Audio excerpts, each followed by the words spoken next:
is up, everybody? How you doing today? Welcome to another edition of the Purge. I'm MKaneUltra, and I'll be taking this show over today. I know what you're thinking, and you're probably right. First you stand us up on the last show, and now you go 3-4 hours live early. What's wrong with this guy? I work 12 hours trying to catch up on the bills. Rockford's always nagging me to get ahead of the game, and so I did it, and it happened to be 40 degrees outside, and I was in and out of the car, and blah blah blah blah blah, and who cares? I got it bad. Miss Patsy Watsy, good morning. Nice to see you, darling.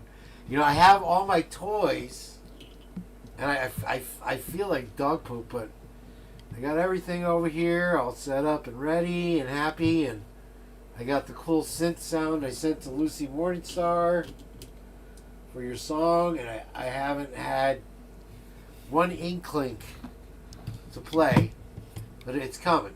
I'll get there in a minute. I said, maybe I should wait till noon when more people are up, but I said, if I go live at 11, I know Ms. Potts will be excited to come in here. And so here we are. But yeah, no, it hit me, they say these cold medications, they don't do anything. My nose finally cleared up that I can breathe through it now yesterday. And it's still it feels 40. It's getting to be 60 outside. But anyway, I did. I'm proud of myself. I caught up on my bills. What can I say? I was a day late on one of them. I thought I was going to be in trouble with my car insurance. It's one of the most important ones, obviously, for me. But I got it. I got a great car insurance lady, Gator Insurance, over there. So thanks for making it, getting out. If you even rolled out of bed, I don't know. Well, I promise you I'll get you your song. But that's about it. Let's get right into it. I got a lot of show, and I wanted to make sure I could do it all because I'm going to try, believe it or not, to work tonight because, I like money. So let's see if this comes through. I don't know what is up with the volume here. Can you hear it? Come and knock on our door. Come and knock on our door. We've been waiting for you. We've been waiting for you. Where the kisses are Hers and his, three's company too. Come and dance on our floor. Come and dance on our floor. Take a step that is new. Take a step that is new. We've a lovable space that needs your face. Three's company too. You'll see that life is a ball again. Laughter is calling for you. Down at our rendezvous. Down at our rendezvous. Three's company too.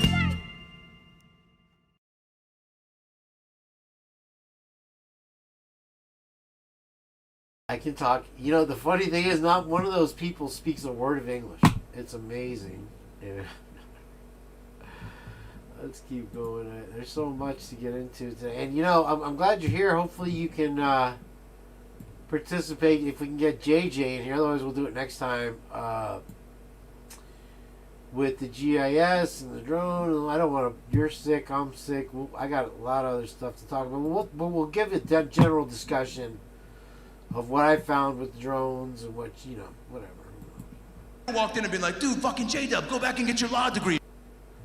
Hold on, I gotta There's say Democrats. Dispensaries I love because people that work at dispensaries are exactly where they're supposed to be. Do you know what I'm saying? Yeah, I heard a couple woos. Yeah, my man, yeah, you work at a dispensary? Let's go, baby. What's your first name? Jerry. Jerry, yeah. And Jerry, what, do you have any sort of fun nicknames or just Jerry is what we're going by? J-Dub, yeah, that's it. Dude, see? How much do you hate this guy but need to get weed from him? J-Dub, and you're a white guy. Like, what are you doing? Jerry's fine, yeah, but J-Dub, but this is what I'm talking about. Every dude, that works at a dispensary, I've never walked in and been like, dude, fucking J-Dub, go back and get your law degree, man. You got more to live for. No, J-Dub, you're killing it where you're supposed to be. It's always J-Dub or fucking, I met a guy once, he's like, my name's Bovid. I was like, what's that? He's like, it's Bobby and David, but I smashed them together, but you can call me the Wizard. I'm like, I'm not gonna call you any of those, dude. I do get generous, though. If you're a homeless guy trying to get cash out of me, that's the time to ask. if you're a homeless guy and you see that my eyes are cast, man, that's when you should ask for some. First of all, if you're a homeless guy and you're here tonight, kudos for getting in. But this happened a few nights ago, right? I'm, getting some snacks at the gas station, post-show, heading back up to my mom's, and a homeless dude comes up, real jovial, a lot of pep in his step. He's like, hey, excuse me, my friend. Hey, my friend. My friend. My friend, you might help me out just a little bit of cash, my friend? Just a little bit of cash. I was like, fuck yeah, dude. What's going down, you know? Because that's part of the exchange for me. I want to know what I'm donating towards. I was like, well, what's happening with you? He's like, what's happening with me? Man, I'm just trying to get to my son's softball game in Spokane.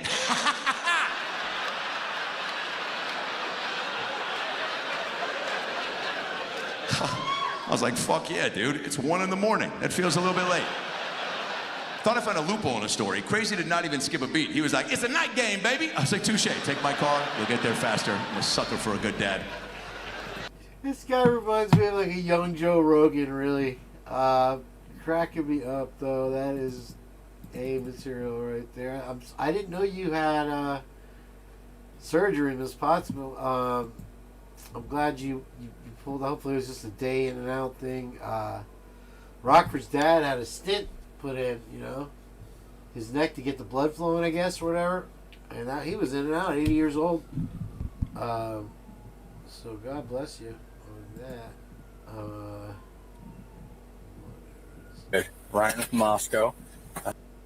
What is that? I was the original. What is that? A lawnmower? I don't know. Dude, that is sick. I think sweet. Did you guys build that? You did. You stick too? Yeah, it's got a sequential in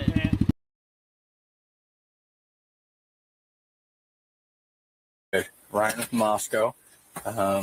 Last night, did you hear anything, see anything? No. Do you live alone in here? I do. Okay. No screaming, no yelling.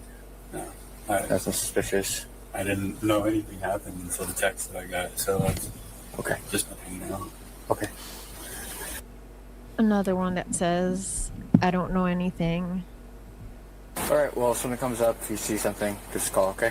Is this the area? I can't really give you any information. Sorry. That's fine. Okay. Thank you. Good luck. Thanks a lot. Is this the area? Give me a break. Moscow, please. Wow. I mean, that's an interesting question. Fine. Okay. Okay. Is this the area? Kind of make you thinker there. Yeah, everybody's got a little touch of something. I got one of those skin suckers. I don't know if you guys ever used one of these before. But it really, you suck your skin with it. But it really cleared it up. You can see here, though, I got my cat line from sleeping. I slept well over 12 hours. I did that. I was going to do that live, and I fell asleep. I was like, nope, not happening. And just changed it to today. And then I woke up, and I'm like, man, I can't sleep. And I kept dreaming of the same thing. I was dreaming of this room, this suitcase. And the suitcase, you had to fill it. And I was training to take some. It was. Forget about it. I don't even want to relive it. Anyway, so yeah, that's done. And I was like, well, I'm sick of sitting here watching the walls grow and the sewer guys outside talk shit to each other. So I was like, but yeah, the good news about it is this is down there in Bradenton land, and there's no surf that I'm missing. It's freezing cold. I don't even have a full suit right now. So it's just ankle slappers down there. I'm sure if I scroll down on this thing that we'll see a little bit of surf down on the other coast probably. Yeah, nothing out of this one really. A little bit of a knee breaker right there, which isn't much. Not worth the drive, 4-hour drive driving over there. Yeah, waist high maybe. Freezing cold, boy. Oh, which I've never had a problem with, you know, and I'm sure a lot of people are snickering. Haha, he got sick. So he's always picking on us for it being cold and it's 80 degrees here. Well, I guess I ruined the day. So here we are. All right, so keep going. I don't know if I'll get all through this here. More questions, and that is Greek life. I've heard tidbits here and there on how Greek life works. Let's roll back to the gap in time that it took for the roommates to call 911. That's enough to make one wonder what's really going on. We've all heard things in Greek life, such as there's a point of contact to call when such things happen, quote unquote, before anything is done, and then those students are then directed on what to do. And I dove into the dark side of Greek life. Fraternities are now mightier than the colleges and universities that host them. Why is that? Well, in the first place, they provide this huge amount of student housing that the schools don't have to pay for. 1 in 8 of every American undergraduate lives in Greek housing, and colleges don't have to pay for that housing, maintain it, or insure it. And getting rid of all that housing would be a huge problem for the colleges. The other big fact is that fraternity men give huge amounts of money to their alma maters. And if a college president does something to the fraternity chapter that the fraternity men don't like, they'll cut the money off instantly and redirect it to the fraternity, not to the colleges. Sounds interesting. Sounds interesting enough. Yep, here we go again. We can trust in books. I don't know. We're gonna find out though, Vern. It seems like what you really did is you followed the money. You followed the money. When I looked at these internal documents of the fraternity industry, hazing is the least common problem. It's only 7%. Most common is assault and battery. These kids get liquored up. They get liquored up. The most common problem is these kids get liquored up. Let's talk about insurance for a minute, because when students join fraternities, they're required to take out insurance, correct? Right. But it doesn't really cover them in many cases? The general assumption by their parents who are back home is that, okay, this insurance will protect my son should he get involved in a nasty piece of litigation, if the worst should happen.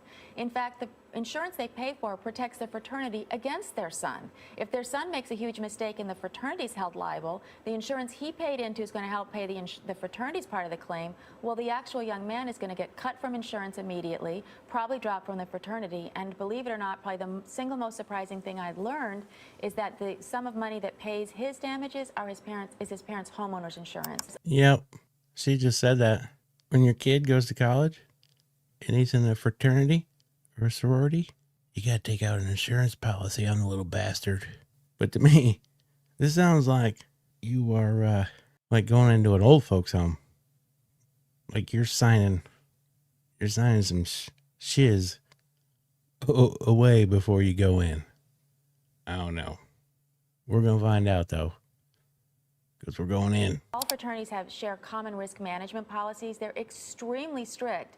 The kind of behavior that's expected legally of a fraternity man is so squeaky clean, few of us would pass it today, let alone when we were college students. Right. What struck me as interesting, though, is it's almost like these really detailed rules are in place. I mean, they give these students step-by-step instructions. If someone dies, here's who you call. If someone is raped, this is exactly what you do. I mean, it seems almost like the national chapters just want their fingerprints off of it. It's not really about risk assessment.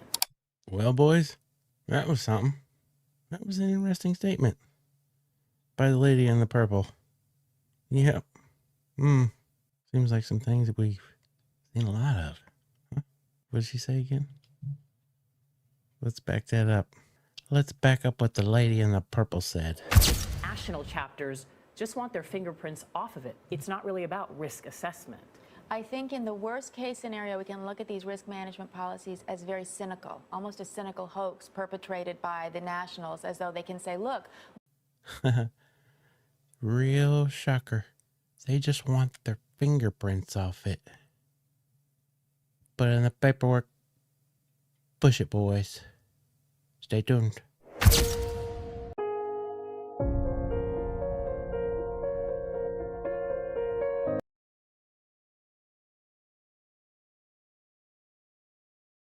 Good, compelling stuff there. Once again, I've got more to come with Mike too. He doesn't like to watch his stuff, he says, but that's all right.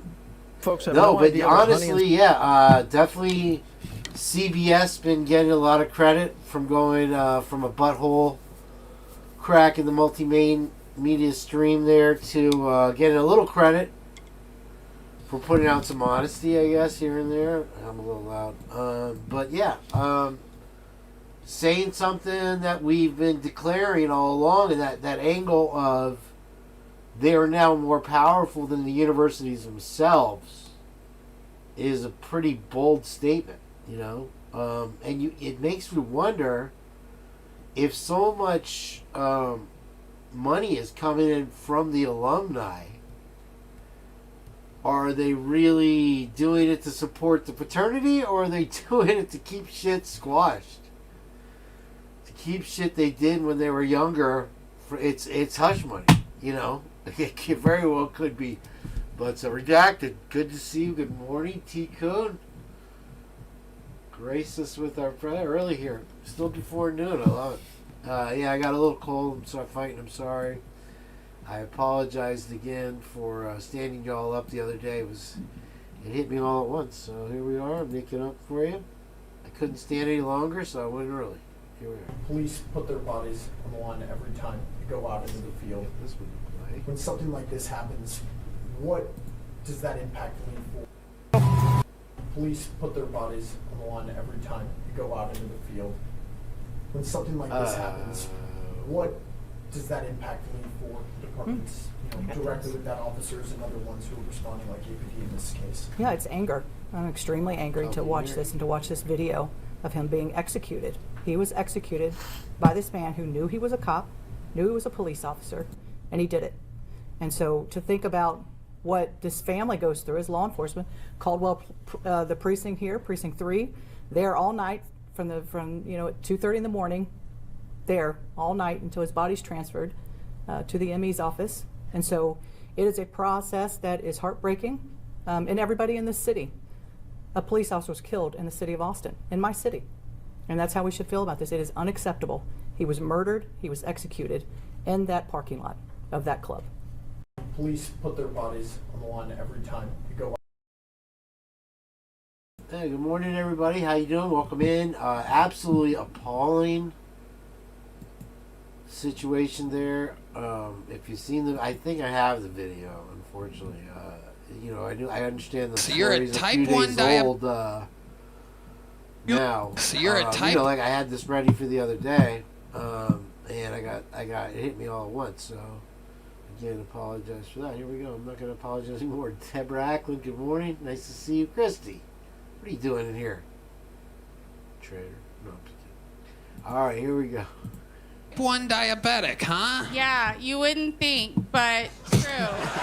I mean, I would have thought. Yeah. For sure. Jessa, what do you do for work? I'm a dog sitter. You ever walk them? I do walk, Tony. Yeah. Because when you said sitter, I believed that part. I am fat, Tony. It's true. You just keep nailing me, Tony. It's like you're in love with me or something. Absolutely. You are my type 1. So you're a type 1? Oh, man. That was just set up from the beginning there. I'll tell you what. Welcome in, everybody. Deborah, we got all 5 of you here today. 5 favorites. Here we go. Somebody nudge my body truly grew weary of bending over to trim my nails, often pricking myself in the process. She likes to make her entrance. Well, new details about the former Joplin police officer accused of misusing the flock camera system. City inadvertently identified Kenneth Anderson when it released public records to the privacy advocate group DFlock Joplin. City failed to adequately redact the names of the officers using the system, as well as the plate numbers they searched. Anderson left the force after the investigation began in early December. DFlock Joplin began investigating the way the cameras came to be in Joplin. During its investigation, it found Anderson ran 2 license plates simultaneously nearly 400 times. He had been with JPD since 2021. Last year, He received a Good Conduct Award. Missouri State Highway Patrol is conducting an independent investigation to determine whether criminal charges should be filed. Now, DFLOC Joplin also wants to see the camera system disabled, at least temporarily, if not permanently. Joplin Police Chief Richard Pearson told us they've tightened controls since the Anderson incident, adding the system is a valuable crime-fighting tool. We will hear from him and a member of DFLOC Joplin tonight at 6 o'clock. Well, you have to wonder, maybe that officer was autistic of some sort. Oh, Hey. I'm trying not to How say come that. I didn't get a Christmas card? Okay. Yeah, let's not shut down my stream, YouTube. There goes the chat replay. Honestly, bro, yeah. I mean, that's some stalker-esque tendencies there, right? And who knew that these flock cameras would be used to... Okay, let's talk about... YouTube just doesn't want to pause there.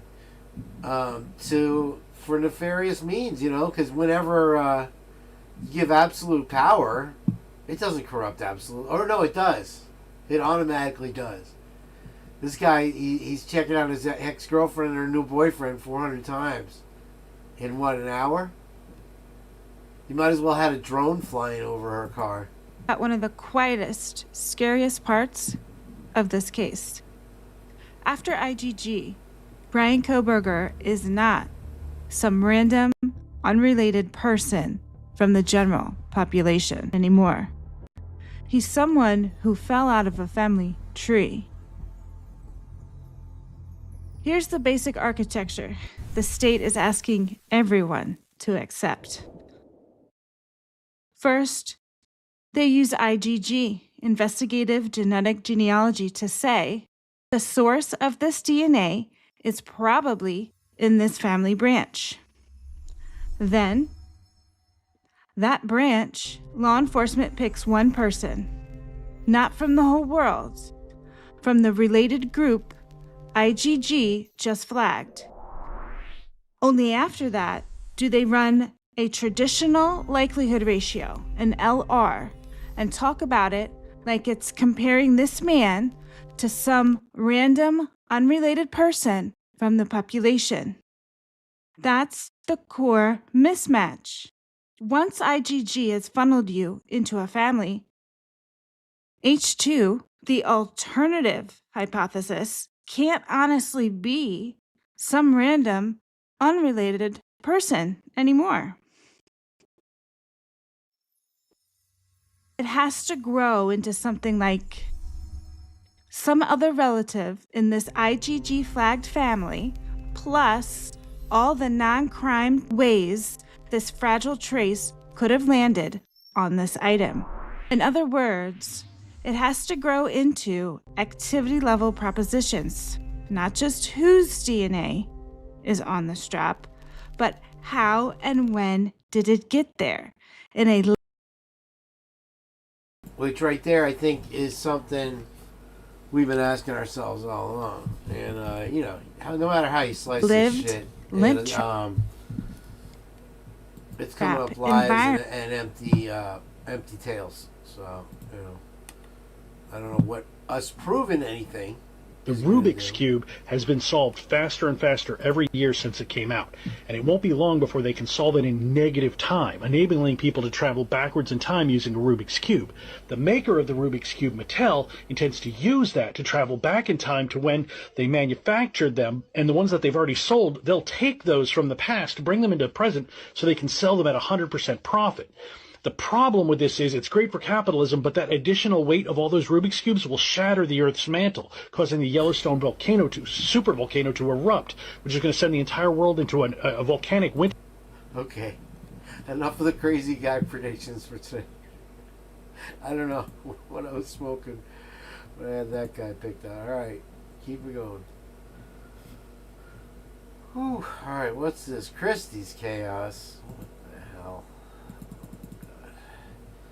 Oh, all right. Well, we got a video to go with this in a little bit. This is our little gem over there, Sleuthy Sweetheart, and she's talking about the chicken coop bandits over there. They kept the kids on meth, and that wasn't enough. with these wild coots kids. You know, you gotta have a BB gun and some alcohol and some weed.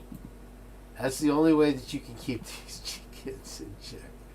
And we'll get more into that later. Thanks there, Stormy. Alright. Jules had something. I don't even know if I can read this right now. What is it?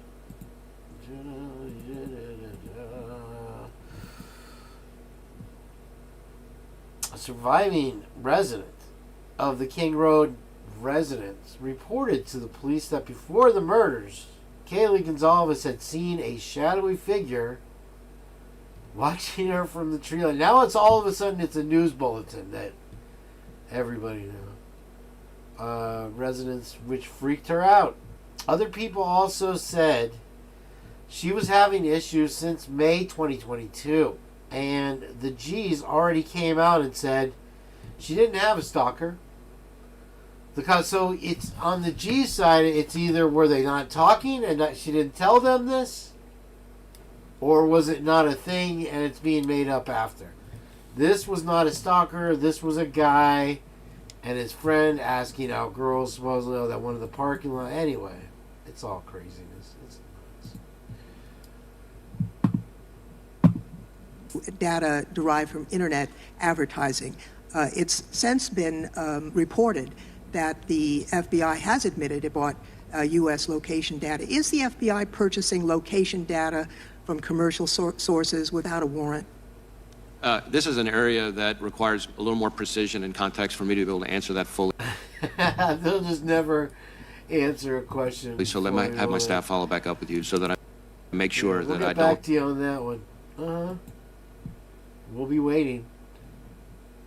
What else we got here today? It would seem that Bethany's friend, this is from Bubbly Waters, the one whose name she couldn't pronounce, has a couple of interesting family businesses. If you follow this case, you'll know what I mean. Painting and cleaning businesses with relatives with the last name Cruz. Connects to PA, Colorado, and more. I will be diving in for sure. I will look forward to that, Bubs. Alright, let's see. Hey, Detective Hill. I got you back. Alright. Sorry, they made me pass you down one time. They went cuckoo on me here. Hold on. What in the world? Oh, I blew it up. You have no idea how... This is the tiniest thing on the face of the freaking earth right now. There we go. I can make it full screen though. The strips are 3 times a day.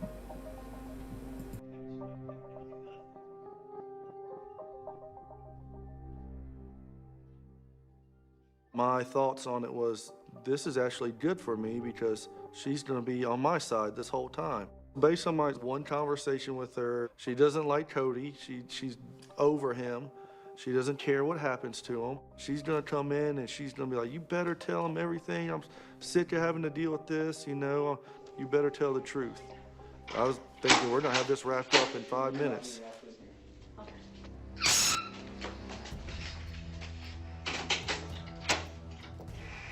She ran into the room and jumped in his arms, and I thought, oh man, I completely misread this situation. Hey, Detective. He's a sucker for a pretty face, that one. Alright, let's see what else. Yeah. There's, honestly, redacted, there's 50 more this way. My problem is this giant, when I did my registry, I deleted my registry, and it made this giant so that the videos themselves are tiny, and I literally, it's like performing brain surgery over here. Hi y'all, it's time for Appalachian word of the day. The word of the day is fascinate. I think I'm gaining too much weight because I had 9 buttons and I can only fascinate. Hi y'all. It seemed funnier maybe at the time. There's one of those ones that was redacted. Check this out, though. This is why I have to do a commercial first. This is absolutely... It's ridiculous, but it's actually pretty insightful, I'll be honest with you. Ah, come on. Is it not gonna let me watch it really? Ah. Yeah. No, I don't know. Let's see.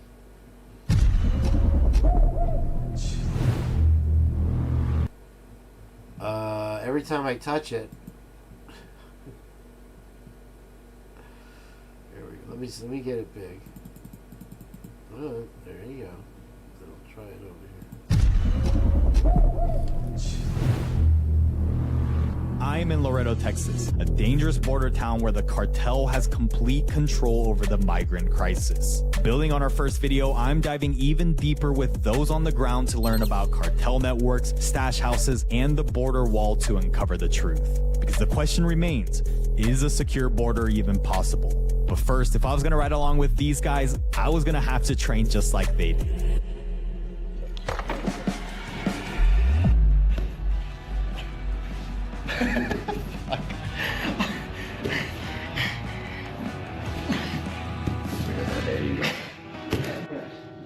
Holy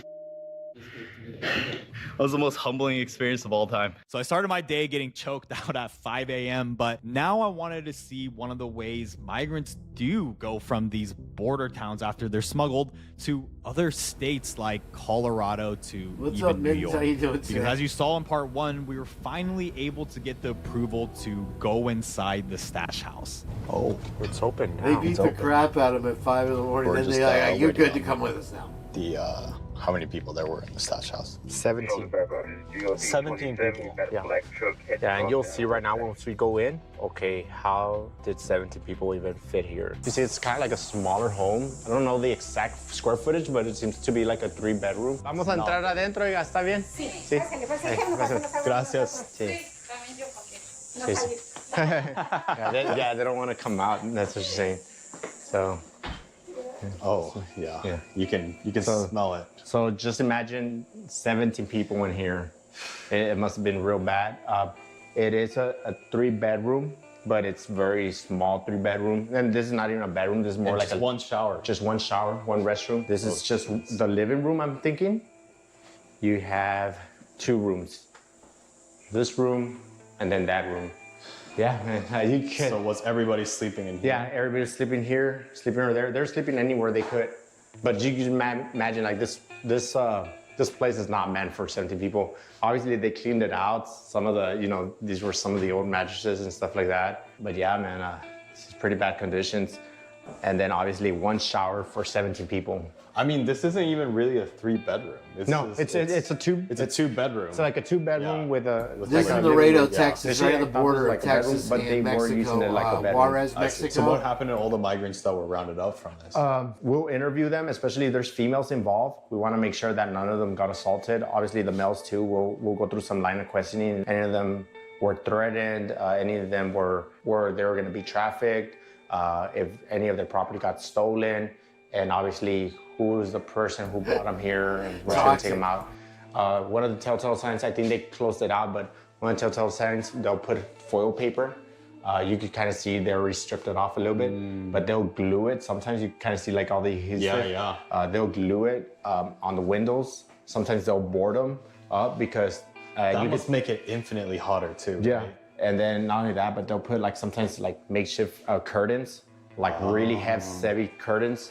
That way, no one from the outside is able to see them. I think they already cleaned it out, but yeah. Yep. But yeah, one refrigerator. So, any questions again? No. These are a lot of times typical, like what a lot of your times the stash houses are cartel gonna look violence. like. Sometimes they pay a little bit more. The cartel violence spills over into the streets of Laredo. You'll see. Apartment complexes and stuff like that, but obviously those pay a little bit more money. Right. And they're same cartels, just different organizations that are running it. Muchas gracias, oiga. Muchas gracias. Sí. Pues sí, es que... Thanks, man. Yeah. Man, you're welcome. Yeah, Robert, that's what I thought he said too. Good. So I confirmed this, and it turns out that the owner who lives in the main front unit actually had no idea that she was renting her back unit to a cartel being turned into a stash house. And the reason why I want to confirm this is because sometimes cartels actually pay even up to a full year in advance or above market rates as hush money so they can operate these as stash houses. And as cartels have become even more involved with human smuggling, stash houses like this that serve as temporary checkpoints for migrants before payment is received or law enforcement presence decreases have started becoming more and more common in border towns like Loretto. So maybe it's no surprise why this year we've started hearing about the migrant crisis in other states from New York to Colorado. And with elections coming up, it brings up a question. Could it be that these migrants aren't just being used for cheap economic reasons, but as I've discussed in my newsletter, maybe even being used as political pawns to influence elections? Or is that all just bullshit? Because as I'll reveal by the end, the cartel actually isn't the only one that's responsible for transporting migrants. But first, my plan was to meet up with the Texas Ranger to help him process a cartel member's car. EJ basically investigated 2 cases that happened here in Laredo, and they're involving former U.S. Border Patrol agents. Basically, he was in he was in a big killing spree, and he did that big investigation, and it ended up being that, and this case is already closed and stuff like that, but he worked with Webb County Sheriff's Department, and they were able to find out who this guy was and stuff like that. Really, what broke the case was actually a DPS trooper. He was actually pumping gas, and a female escaped this former Border Patrol agent. The agent was trying to get her and try to assault her. She managed to escape from the vehicle, run towards the DPS trooper, and from there the case just kind of it came to, it so broke. He was like a serial killer. Yeah. And then EJ was the guy who cracked the code. So sometimes I have a lot of friends in Border Patrol, and they're good guys, hard workers and stuff like that. These bad apples that exist within departments and stuff like that, sometimes it's isolated, right? Sometimes they're going through their own issues and stuff like that, and even though they're wearing a badge, doesn't necessarily mean that everybody is like that, right? Yeah, but I guess then that's how the reputation does get ruined for the organization. Yeah, sometimes, they get that little ding, right, and stuff like that, but I think it's what they've done in the past, as far as their work ethics and stuff like that, that kind of, keeps that reputation in line, But I guess that's what they say, right? Reputation can take years to build, but then seconds to ruin. So. Oh, yeah. Yeah. And being this close to the border, something interesting happened. We were heading to the car processing center, and my phone actually started thinking that I was in Mexico and switched to a Mexican service provider, and I got charged fat roaming fees. And just right. So yeah, a little insight into the only real reference I got to it personally is that when I lived in San Diego, you'd have these Brazilian guys coming across illegal, whatever. I don't know how they got there. And they'd be sleeping ass to ass. Well, you can see my mess in the patio pretty good. That's just my laundry waiting to be taken out. Don't mind me. But I'm excited I can finally open the freaking door, get some light and some air in here finally. Right after filming this, I flew to Japan. But this time, thanks to my sponsor, I was actually prepared. Saley is an eSIM service that provides affordable internet connectivity in over 160 countries, so you don't have to pay expensive. Alright, that's next. If you missed this with all the other fun stuff we've had in the last couple, let me see if it'll play again.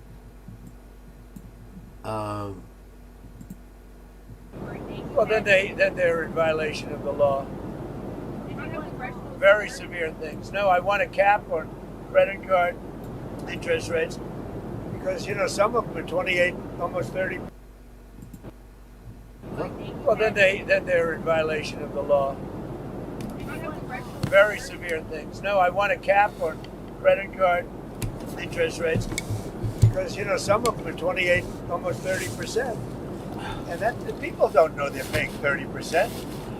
The people out there, they're working, and they have no idea that they're paying 30%. No way. We're putting a 1-year cap at 10%, and that's it. They know it. They've really abused the public. The credit card companies have totally abused it. I'm not going to let it happen.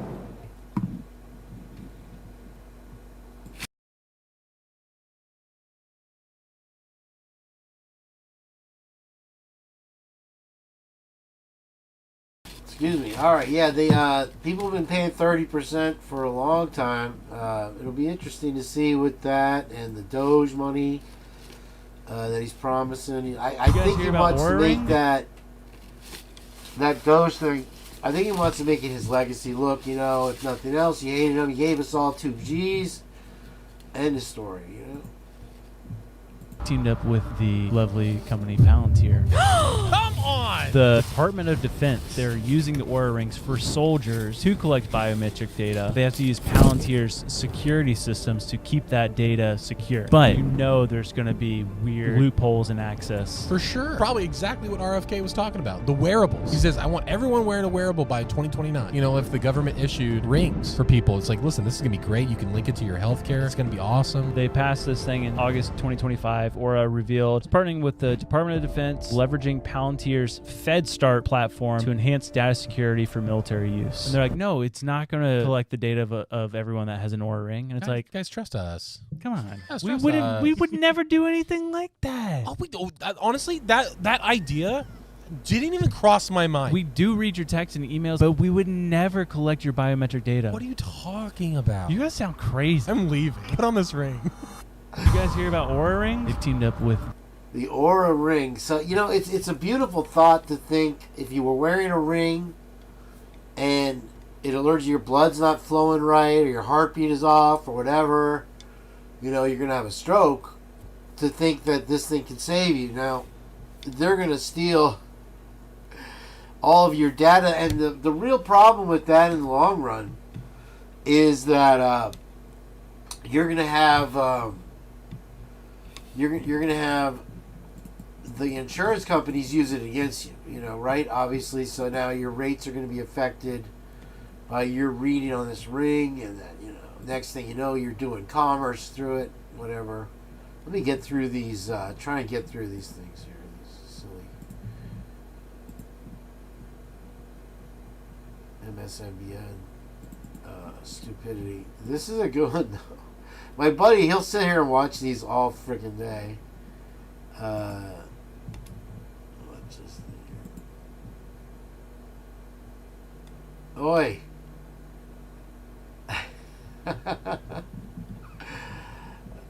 It's his favorite thing to watch. My buddy Bill, he loves to watch the trucks hit the freeway. It's a lot of damage when that happens. Not to mention, can you imagine? And it's funny because now that we're homeowners, all of a sudden my husband thinks he can build stuff. Right? Because I'm like, babe, we need a new kitchen table. Ours doesn't fit anymore. It's going to be like $500. He's like, what? I could build that? Oh, you could build that? With what tools? Do you know where the tools are? Could you name a tool? We have different styles of decorating the house. Like, I'm more like shabby chic. He's more like Aladdin. I mean, he already got himself a camel. And it's funny because now that we're homeowners, all of a sudden my shit. What was my husband thinks he can build stuff. I had something clever and funny. I forgot what it was. Oh, you guys were talking. Yeah, no. The first big thing with with technology and the insurance companies, if you guys remember, they were using the Google Earth to see if you still had a slide going to your swimming pool. If anybody remembers that, I remember my sister had that problem. Excuse me, I gotta drink my radiator fluid to stay alive. I am a blue blood. They were able to zoom in. They could see what you had, and then they would charge you accordingly. If anybody remembers that, and you know that was the first kind of it was the first kind of betrayal of trust. The nefarious stuff I feel that the insurance companies did, and then their most insurance policies or claims closing stuff left and right. Hold on, let me see what this is Oh.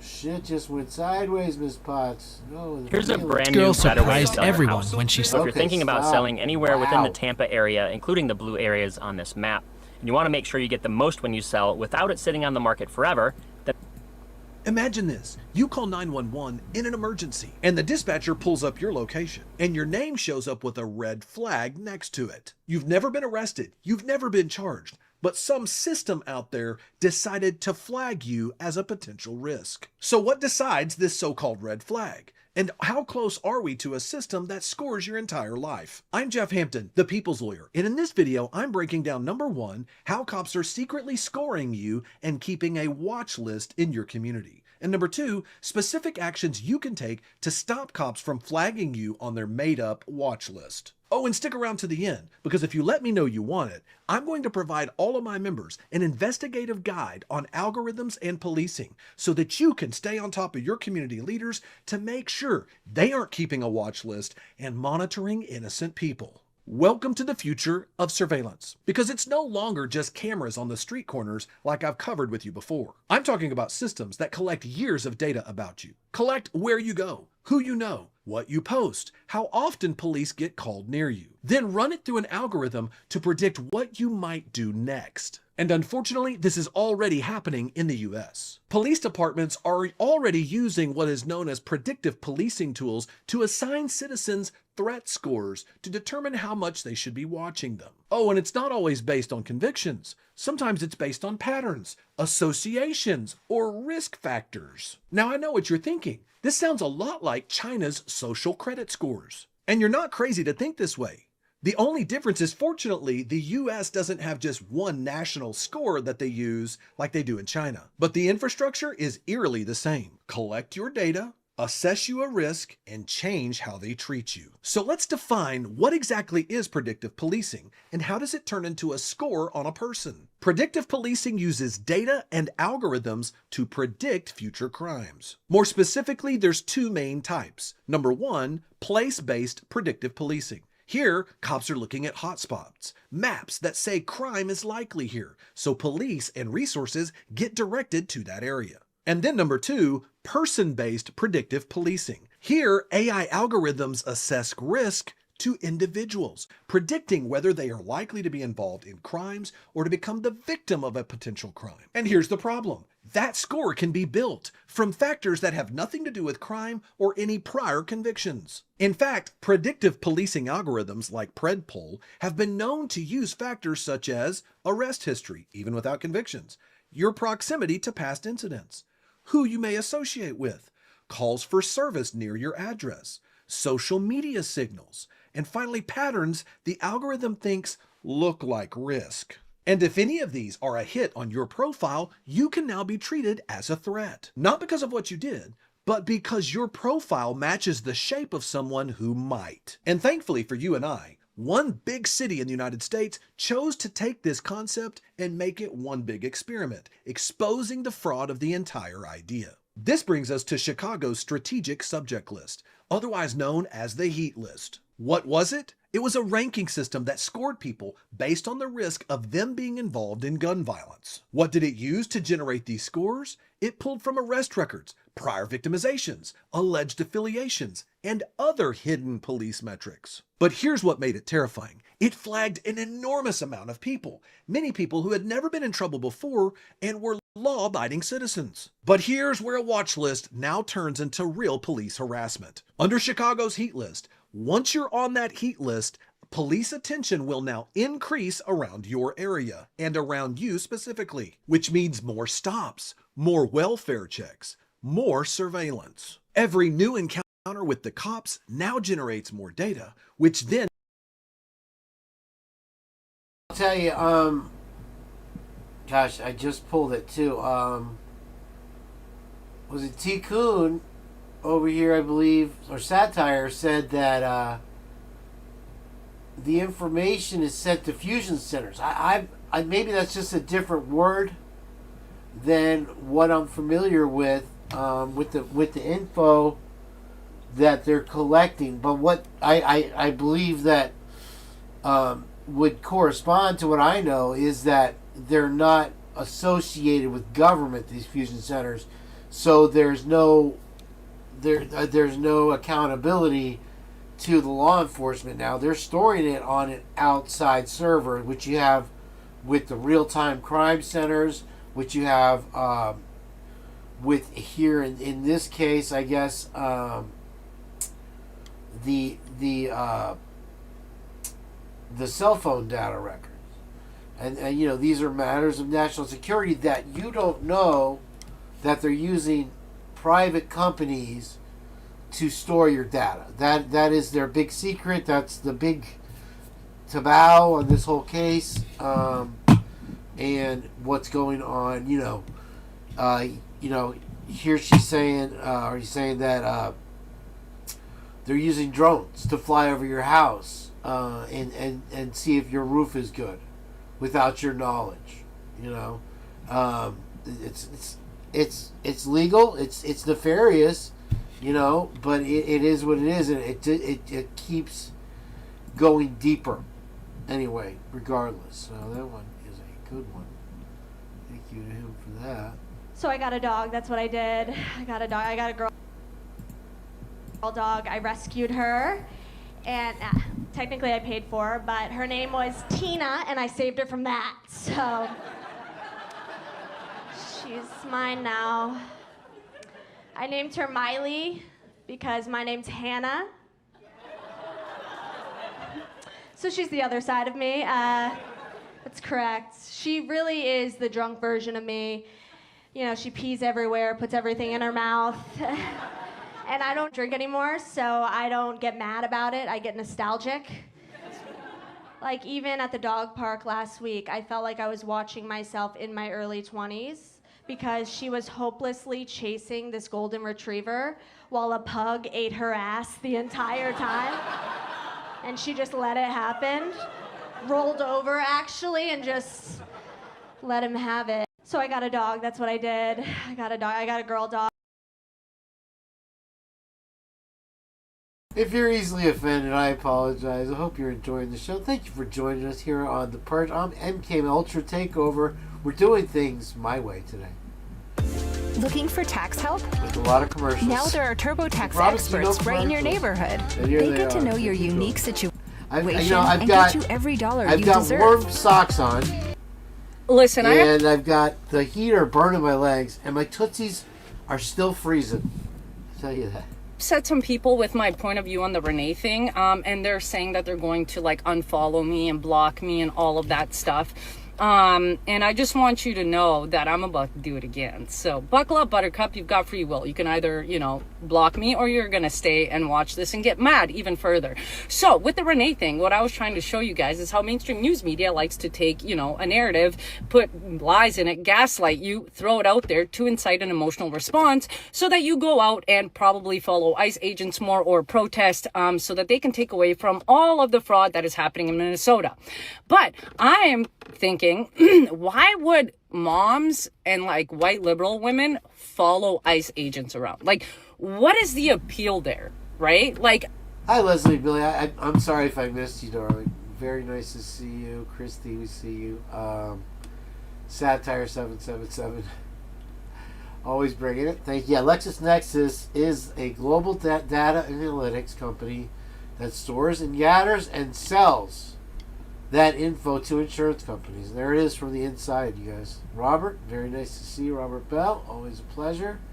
This is a good one. I thought of his spots when I pulled in here. I know you guys think you're being heroes and all of that stuff, but I think that there's an underlying psychological need that you have that you might not want to actually admit to yourself. So I'm going to admit it for you. Now, before I say this, I have absolutely no background in psychology or anything like that. I just like to observe people and wonder why they're so stupid. And then I theorize ideas. And this is my theory on why a white liberal woman would want to put herself in the way of danger and, try and go against a man. And I think it's because you're all sexually frustrated.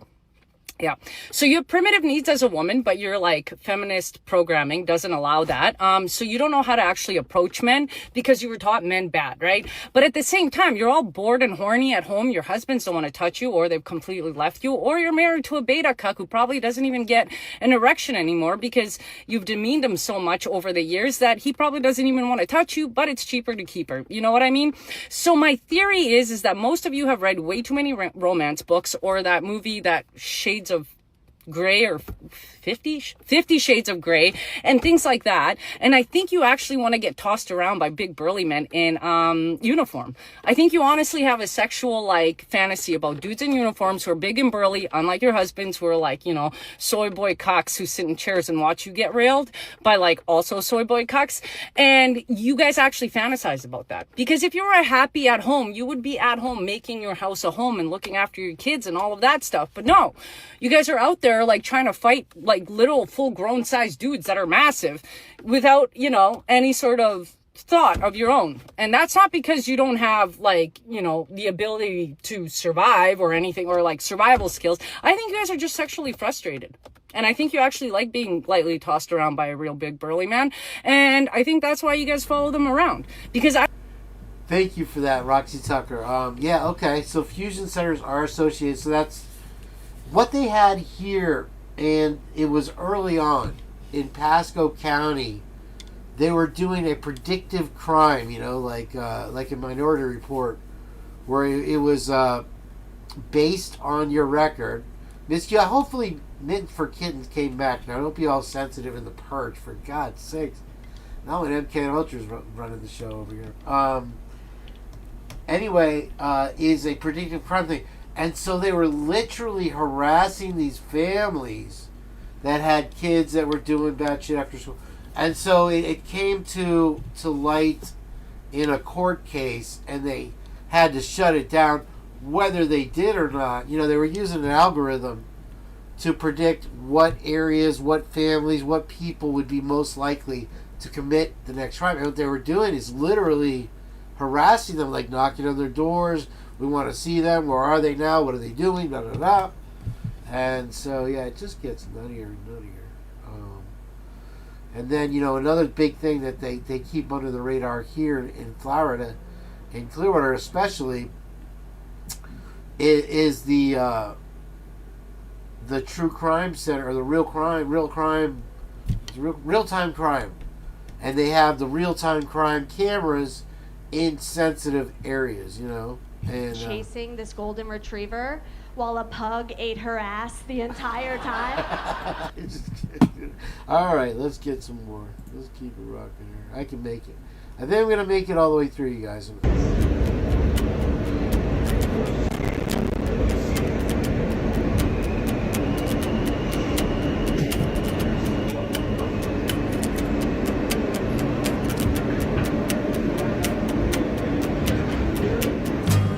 Minority parties and people nominate for the Senate, and we'll be once moved to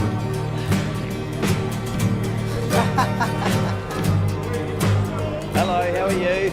That's good. Yeah, do you want to say hello to the camera? Yeah. Say hello to the camera. Hello. Hey, Mom. Hi, Dad. Love you. It will only fly so far. We'll get some out. I'll run some down if I have to.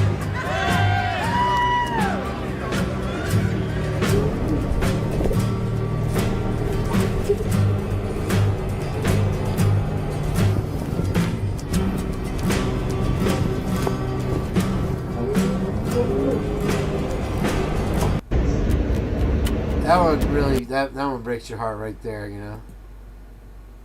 One of my favorite of all time. Sorry if the heater's a little loud there. I want to speak for just a moment specifically to my Latino. Oh, what happened? I'm just trying to make it bigger, for God's sake. Now it's going to my... Oh, there it is. Sorry. Community.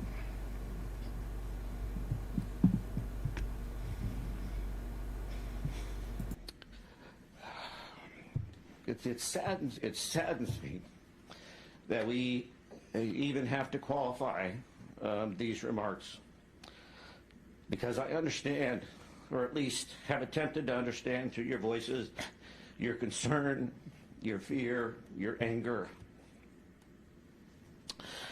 This information in no way is meant to disparage or to condone or support or agree with any of the actions that occurred yesterday.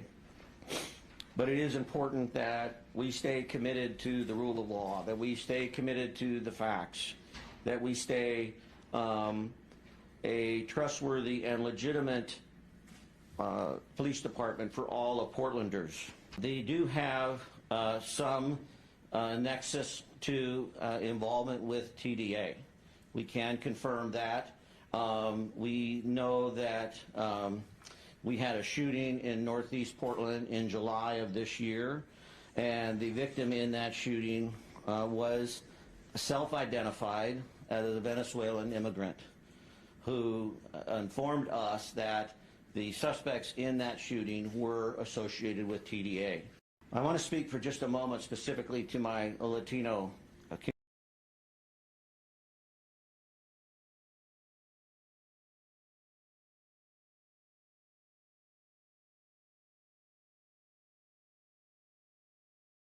I muted myself. Beyond hearing that Cy Ray is going to appear on somebody's show and do an interview,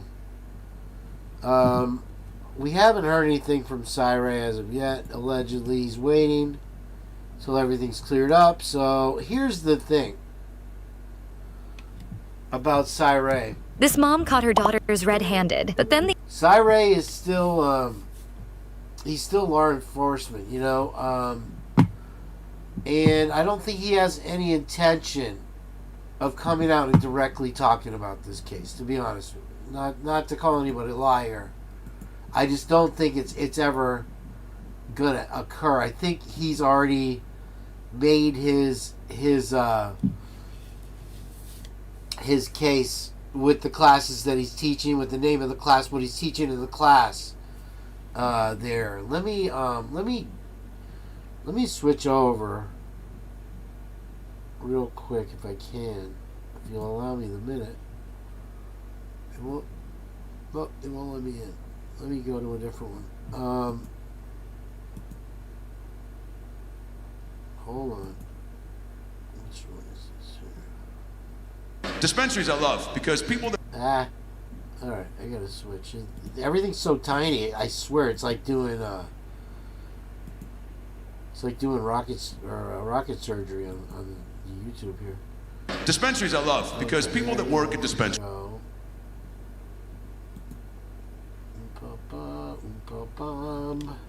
And I'll pull up the Lucy thing here in a second. Yeah, I got the door wide open. I got the heater on my feet. I don't know what's going on. What the hell? I don't know what's. Oh, I hit the wrong thing. Dispensaries I love because. Oh Lord, shut up. All right. There it is. Can you hear the train in the background? You can always get the train in the background here. All right. Usually comes early, the train. I've never lived somewhere that I couldn't hear the train though. Here? Always live close enough to the train. And I like that. It keeps me grounded. It's just one thing. You know, one little thing that I think of here. Where's the thing? Here we go. Alright. So it's January, I assume. Let me see if we'll pause. If I can get into the Alright. Give it a second here. And thanks for being here, everybody. I want to thank you right now. If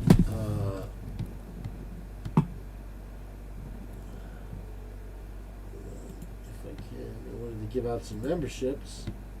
If I can. Let's drop those now, and then congratulations if you got one. Satire, Roxy. Welcome to the Purge, my friends. And Oh, where's Megs today? We haven't seen her yet. I thought she was a morning gal. I don't know what happened there. Come back, give some more.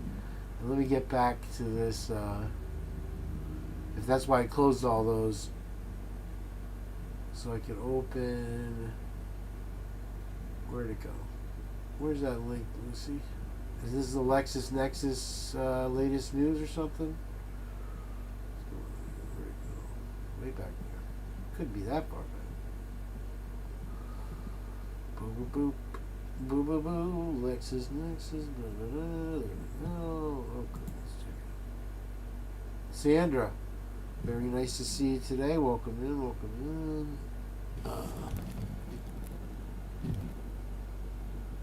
Let's see.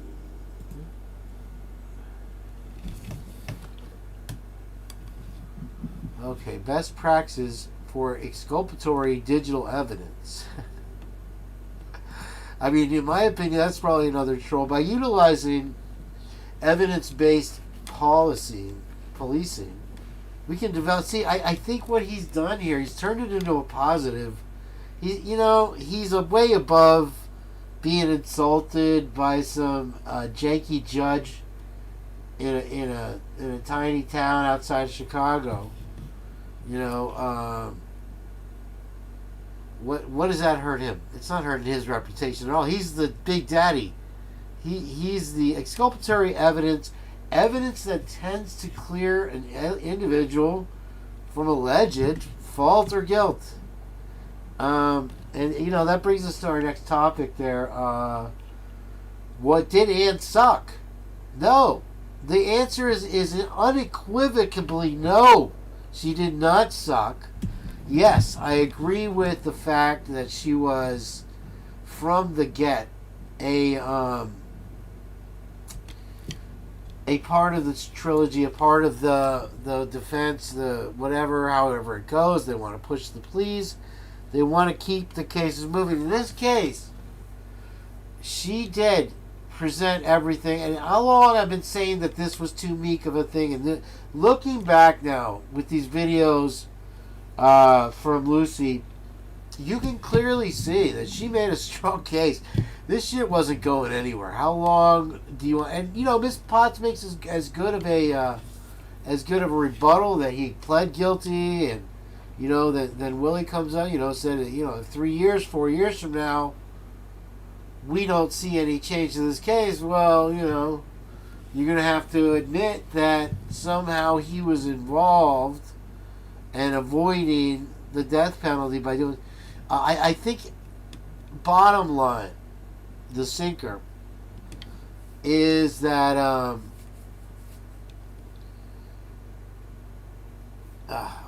forget things so quickly now. They should never be able to get a plea offer if the death penalty was on the table.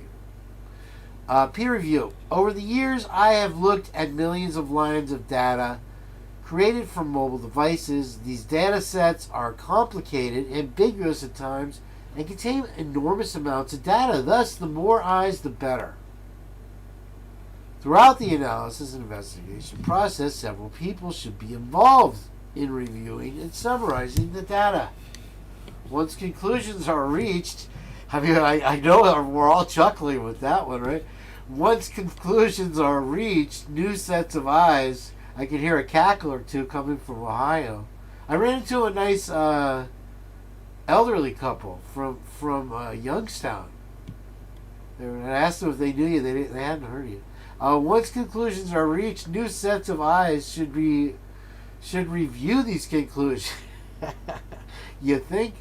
This process will provide the platform for a more thorough analysis, maintain an unbiased approach to the evidentiary nature of the data, and provide some assurance that best practices and appropriate knowledge are applied to the final summary.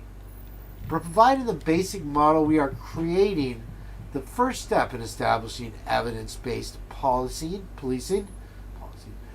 Best practices. This method is critical. That reminds me of sepsis in the medical industry. You have best practices and you have a procedure for decontaminating yourself, going into surgery, your hands, your whatever, and it should be followed to the letter in every case, and hopefully they followed that in Miss Potts' surgery yesterday, thoroughly to the letter, I pray. We don't need any infections. By providing this basic model, we are creating this first step in establishing evidence-based policing best practices. So best practices should be followed every single time without exception. So law enforcement and public safety, interesting. So that's a good one. Thank you, Lucy.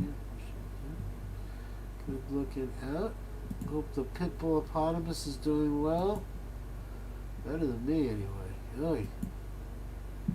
Let's see what else we got here. We got some more. Where did I leave off?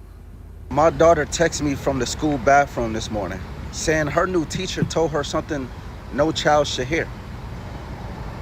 My daughter texted me from the school bathroom this morning, and the message had my whole chest tight. She finally got her permanent teacher today after weeks of random substitutes. New face, new voice, supposed to be a fresh start. But the moment class settled, my daughter said the teacher pulled her aside and whispered something that made her stomach drop. She said the teacher told her, "You don't have to pretend to be strong in here. I can see you're scared." So my daughter said she wasn't even doing anything.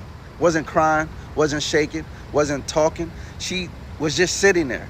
So she told the teacher, "I'm fine." And the teacher said, "No, you've been carrying something heavy for a long time, and kids your age shouldn't hold that much pain." So my daughter said she barely could talk. She asked to go to the bathroom just so she could breathe, and that's when she texted me. She typed, "Dad." How did she know? I never told anything. And that's what got me, because nobody at that school knows what we've been through. None of the substitutes knew. Nobody in the class knew, only family. So how does a teacher meet her for the first time, look at her for 5 minutes, and see everything she tries hard to hide? And the part that got me the most, my daughter said the teacher leaned in before she walked off and said, "You don't have to go through it alone anymore. I'll make sure you feel safe here." My daughter said she almost cried right there. I don't know who this teacher is, but if that's the kind of heart she's carrying, maybe this was exactly the person my daughter needed today. So yeah, you heard it here first there, folks. People don't seem to understand that the FBI has been querying these databases without a search warrant 10 times a day on people who are not even under criminal investigation. Well said, Lucy. Thank you for that. I appreciate it. Bringing the heat to the purge as usual. If I could just make this small again. Oh Lord. It's going to be a challenge for me to make it to the end. I'll be honest with you folks here too. One of the most important discoveries in the field of science and health over the last decade or so is the of discovery that coffee our gut health, in particular, the days, got Today I'm going to be talking about the 21 military slang terms and acronyms that every service member or veteran knows, loves, or still has nightmares about, and that you should know before you ship off to recruit training. Number one, which is FUBAR, which is fouled up beyond all recognition. Essentially, this is when you're just totally messed up. And yes, you can imagine that fouled up is actually a different F word. However, we are on YouTube and they don't like me being myself, so you get that version. Ironically, this one's funny enough that we just named the LLC that owns my new office building we'll get to move into in a couple of months, FUBAR HQ, which is hilarious to me. Number two here is Blue Falcon. Blue Falcon is essentially code for buddy effer. And it is the guy who just screws people over for his own benefit. This is, I believe, most commonly used in reference to military police, especially when they give you a ticket and you're like, come on, dude, you're in the military with us. And, whatever that is, and there's like a little power trip. But the Blue Falcon is essentially when you screw your friend over for your own benefit or screw somebody over for your own benefit, and nobody likes a Blue Falcon, so don't be one. Number three is BOHICA. That's BOHICA, which stands for Bend Over, Here It Comes Again, i.e. the green weenie, as we call it in the Marine Corps, which is a green weenie that's just gonna, bend over. Here it comes, right? This is like, oh boy, new training. Oh, gotta go do that thing again. Oh man, I got duty on Christmas. Bohica. Number 4 is POG, P-O-G, which stands for officially personnel other than grunts. This is essentially everybody who's not infantry, and it is used to crap all over you. POG is basically just like a, haha, you're not a grunt, which has all kinds of negative connotations until you realize that if you've ever actually deployed, the POGs are what makes everybody's life go round, right? And they're all valuable. So it's funny because in true POG fashion, we adopt things. So we have like Pogie bait, which is candy and snacks. So if you have like snacks and candy, that's considered Pogie bait, which is basically like, oh, the Pogs and their nastiness eating their snack food, right? So like this whole thing is kind of a jab, but it actually means personnel other than grunt, and it refers to everybody other than infantry, ranger, airborne, special forces, recon, all the combat arms equal POG, and it's just a good ribbing. So deal with it. I myself am a POG. That leads us right into number 5, grunt, which is the infantry, right? We just call these guys grunts. You could call them a bullet sponge too. There's a whole bunch of nastiness that goes around for these guys, but love them or hate them, you can't live without them. The entire military thrives on the infantry. It has been the backbone for a long time, and grunts, well, we find them annoying sometimes because their egos are, in fact, incredibly important and often pretty badass. Also, their life sucks. So, if you want to be like sleeping in the rain in a foxhole, being like, oh, I'm so cool because I'm a grunt, but while I'm trying not to get hypothermia, be my guest. Number 6 is hoo-ah, oorah, hoo-yah, fly high, sky high, coasties, go Coast Guard, whatever. Every branch has their own thing. For the Marine Corps, it's oorah, O-O-R-A-H, which is oorah, that gets shortened to rah, that gets shortened to that gets shortened to that gets whatever. In fact, it's funny, I was the guest of honor at a Marine Corps ball for the 250th a couple weeks back, and my son, who never actually got to speak before or see me speak before, and he got to wear a suit, and it was a really, really cool, like, proud dad moment. We're not going to show a picture of that, although he looks dapper. We had matching like navy blue red tie power suits. I just don't try to put him on social media much. Afterwards, he's like, why was everybody just yelling and making those noises during the speech? Because I started off by reading a story, and at the end I mentioned John Baslin. It was the story of his Medal of Honor, and everybody's just like, yut, which is yut, Y-U-T is you ugly thing. Then you've got yat yas, which is another Marine Corps one that means you ain't tracks, you ain't. But these are all just grunting, groaning noises that Marines make, and every other branch has their own thing. The Army is hoo-ah, and the Navy is hoo-yah, and everybody's got their thing. I don't have any idea what the Coast Guard is, or if Space Force has one. And for the Air Force, I don't know. It might be fly high. I have no whatever. But the Marine Corps is ooh-rah. We are pretty aggressive about ooh-rah, rah, yut, kill. Kill's another one for us. These are just like, I don't know, beat your chest man stuff, right? And the chicks get behind it too, but it is what it is. So there's that. Number 7 is ROE, which is rules of engagement. This one actually matters if you're deployed. This is essentially, am I allowed to pull the trigger at this person? These are the guidelines. And if you pull the trigger outside of those guidelines, you can get in a lot of trouble, including up to, war crimes charges. So it was very important that we all knew our rules of engagement for if and when to engage an enemy combatant in country, because you don't want to get in trouble, but also you got to be able to protect yourself. Number 8 here is OPSEC, which is short for operational security. And this is essentially just being a hard target. This is things like taking a different route periodically to and from work and not getting in such a routine that you get complacent.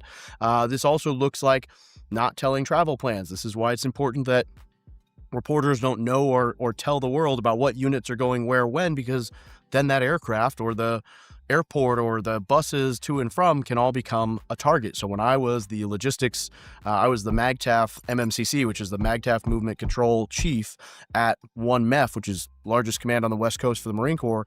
Essentially, we were moving troops, trucks, transpo, buses, planes all over the world.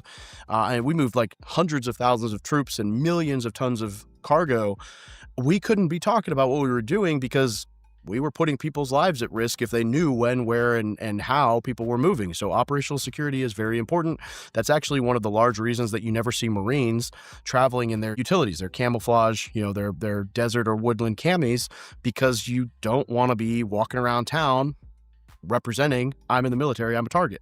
Number 9 is FOB, which stands for Forward Operating Base. We call people FOBITs if they never left a forward operating base. This is essentially meaning like there's the wire, which is the big base. In Afghanistan, that was Camp Leatherneck, was the big base. And then you would go outside the wire to various FOBs, which were the forward operating bases. These were much smaller. And then from there, maybe you would end up at the COP, which is the combat outpost outside of a FOB. But these were essentially just smaller hubs where units lay their head at night.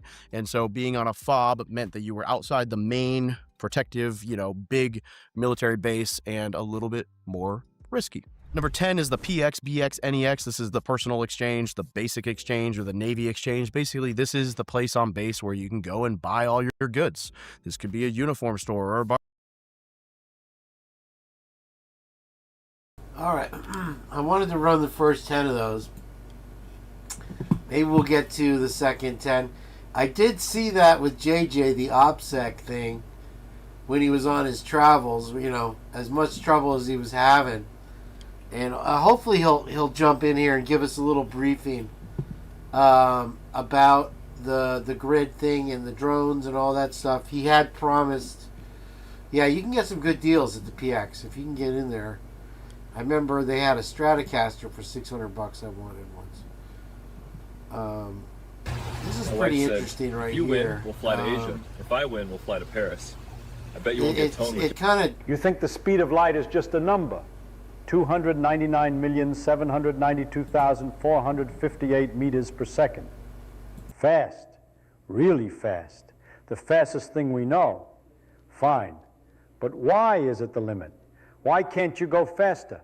What stops you? Most people have never really thought about this. They just accept it. Einstein said so. Speed of light is the cosmic speed limit. That's just how it is. But that's not an answer. That's just repeating words. When you really ask why nothing can go faster than light, when you dig into what's actually stopping you, you discover something so strange, so fundamentally different from everyday experience, that it changes everything you think you know about space and time. The speed of light isn't just a speed. It's not just the fastest thing. It's the structure of the universe itself.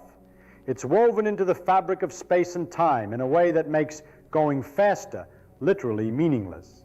Let me show you what I mean. Let's start with something simple, something everyone knows. Things fall. Drop something, it falls down. 16 feet in the first second, to be precise. That's what Galileo measured. Drop a ball, drop a rock, drop anything. In 1 second, it falls 16 feet. Now the moon. The moon is going around the Earth. It's not falling down. It's staying up there, orbiting, going in a circle. But wait, is it falling? Think about it. If the moon were just sitting there in space, not moving, what would happen? It would fall toward the Earth. Gravity would pull it in. But the moon is moving. It's moving sideways, tangent to its orbit. And because it's moving sideways while gravity pulls it down, it keeps missing the Earth. It falls toward the Earth, but keeps missing. That's what an orbit is. Continuous falling while moving sideways fast enough to keep missing.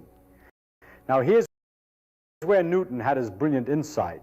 The moon is 240,000 miles from the center of the Earth. We're standing on the surface, 4,000 miles from the center. So the moon is 60 times farther away than we are. Newton said, what if gravity gets weaker with distance? What if it follows an inverse square law? So Douglas Adams, one of my favorite, what's up, Stormy? Hi. Authors of the Hitchhiker's Guide to the Galaxy said that the secret to flying was forgetting to hit the ground. So if you can forget to hit the ground, by the time you hit the ground, you were flying. You would be like Tom Cruise. Oh, we appreciate it, Stormy. You drive safe, please. So I think I got one of her videos coming up here in a second. Anyway, interesting. Here's something most drivers don't know. The older your car, the cheaper your insurance should be. If your vehicle was made before 2022, basically a PDF file I saved off of a report for Kaylee. And there's much more to it than this, but this is all I need to show right now, right? And it shows, you know, that her birthday, she was in June in 01, she was born in 01, and 21 years of age, and that she passed away November 13th of 2022. And this has been this consensus, you know, like this has been what we've been told. It's been what, you know, just it's been our truth, right?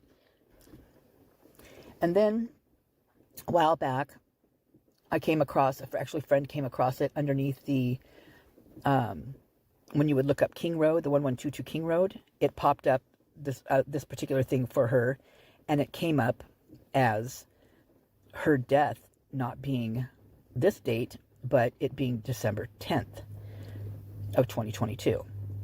But her background report type stuff didn't say that. It said that November 13th. And so recently I came across some interesting stuff about locations of where she used to live. And I wanted to go in and check it out and see, to, you know, do a video on it. And so I popped up the report, not the one I had in my already saved, but just a new one. I just went and popped it up. And what popped up is not this date. This is the date that popped up on the new report.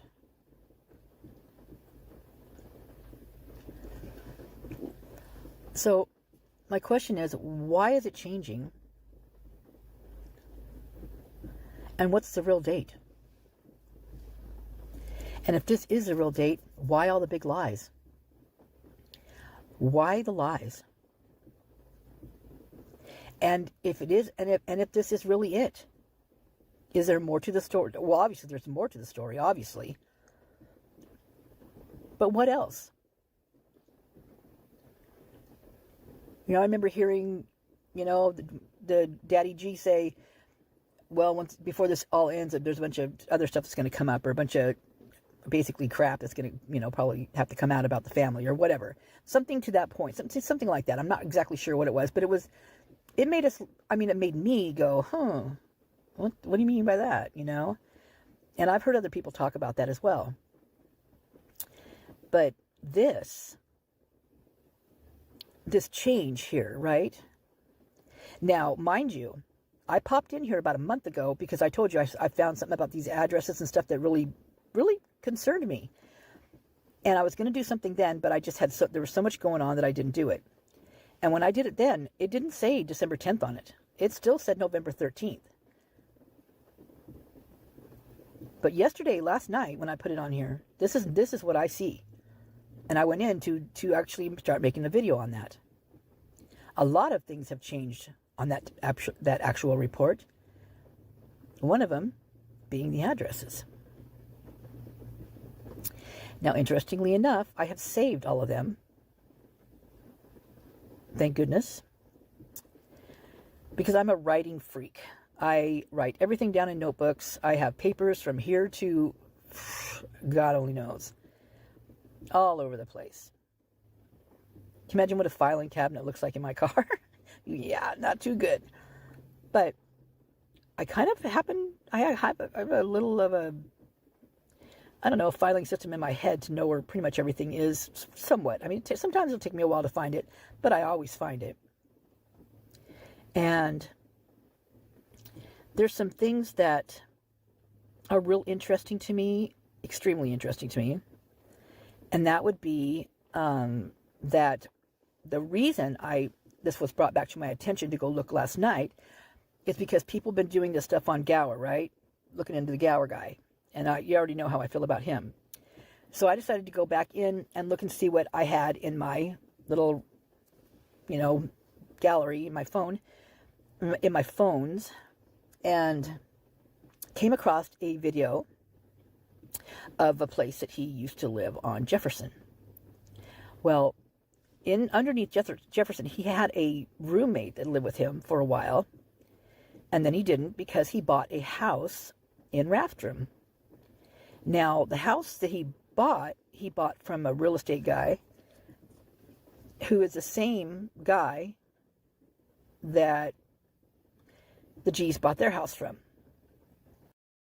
Don't settle for less. Here's what others are doing to fix missing and broken teeth. The company everyone has been raving about. And it almost feels like they might be family in some way. I'm not really sure. I haven't looked that far into it, but they might, actually be family members. But anyway, that's where I found out that many of those addresses listed, Kaylee had resided at. It shows her residing at. And they were all houses that this other real estate person owned.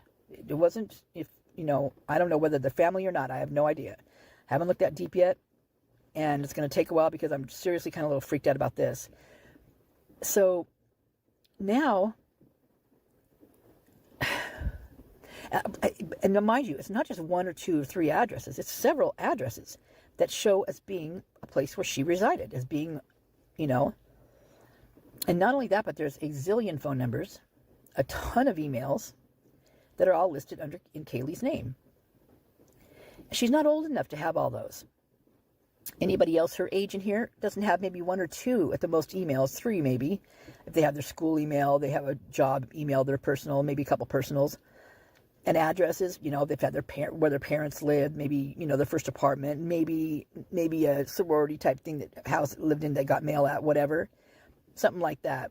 Maybe one or two phone numbers, maybe, that's it. Not this one. Not under Kaylee's. No. It's an endless amount of numbers, email addresses. And it's really concerning because that's not the way it's supposed to look. I mean, in what hers looks like, it looks like she's 60, 70 something and doing some, and has a very interesting networking system. That's what it feels like to me.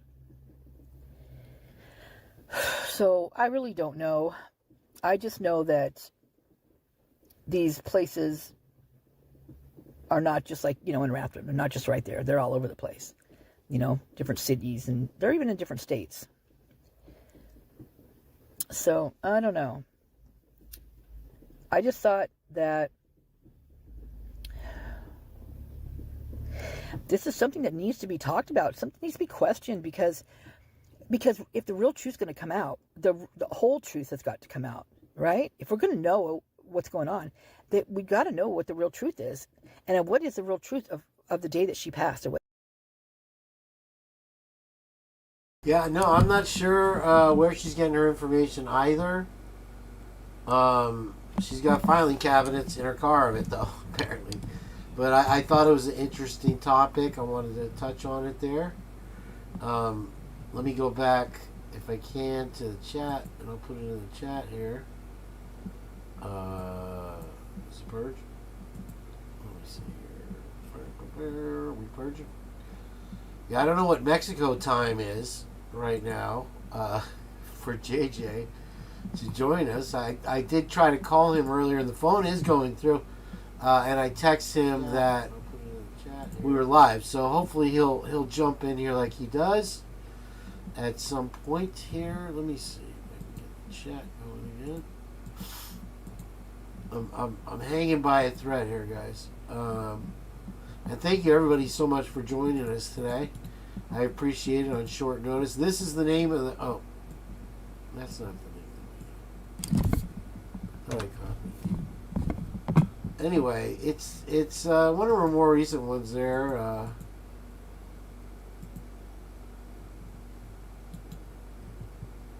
Sorry, I'm super slow today. This is the name of the video. There you go. And...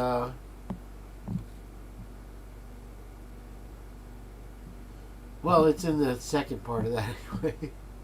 Idaho4 Kaylee Gonzalez, which date is correct? There you go. Excuse me. Thank you, Sondra, way ahead of me. I'm moving in slow motion today. Lucy's getting a real kick out of me being sick today, I'm sure. I'm always picking on you guys. Now a local tax expert will do your taxes for I don't know if I can play this one. $150 You know what? all in. I'm going to skip it. We've all seen it. Let's see here. I got plenty more to go. Anyway, this one I thought was neat. And I have a couple of convictions about it myself. I'll let you watch it and decide for yourselves.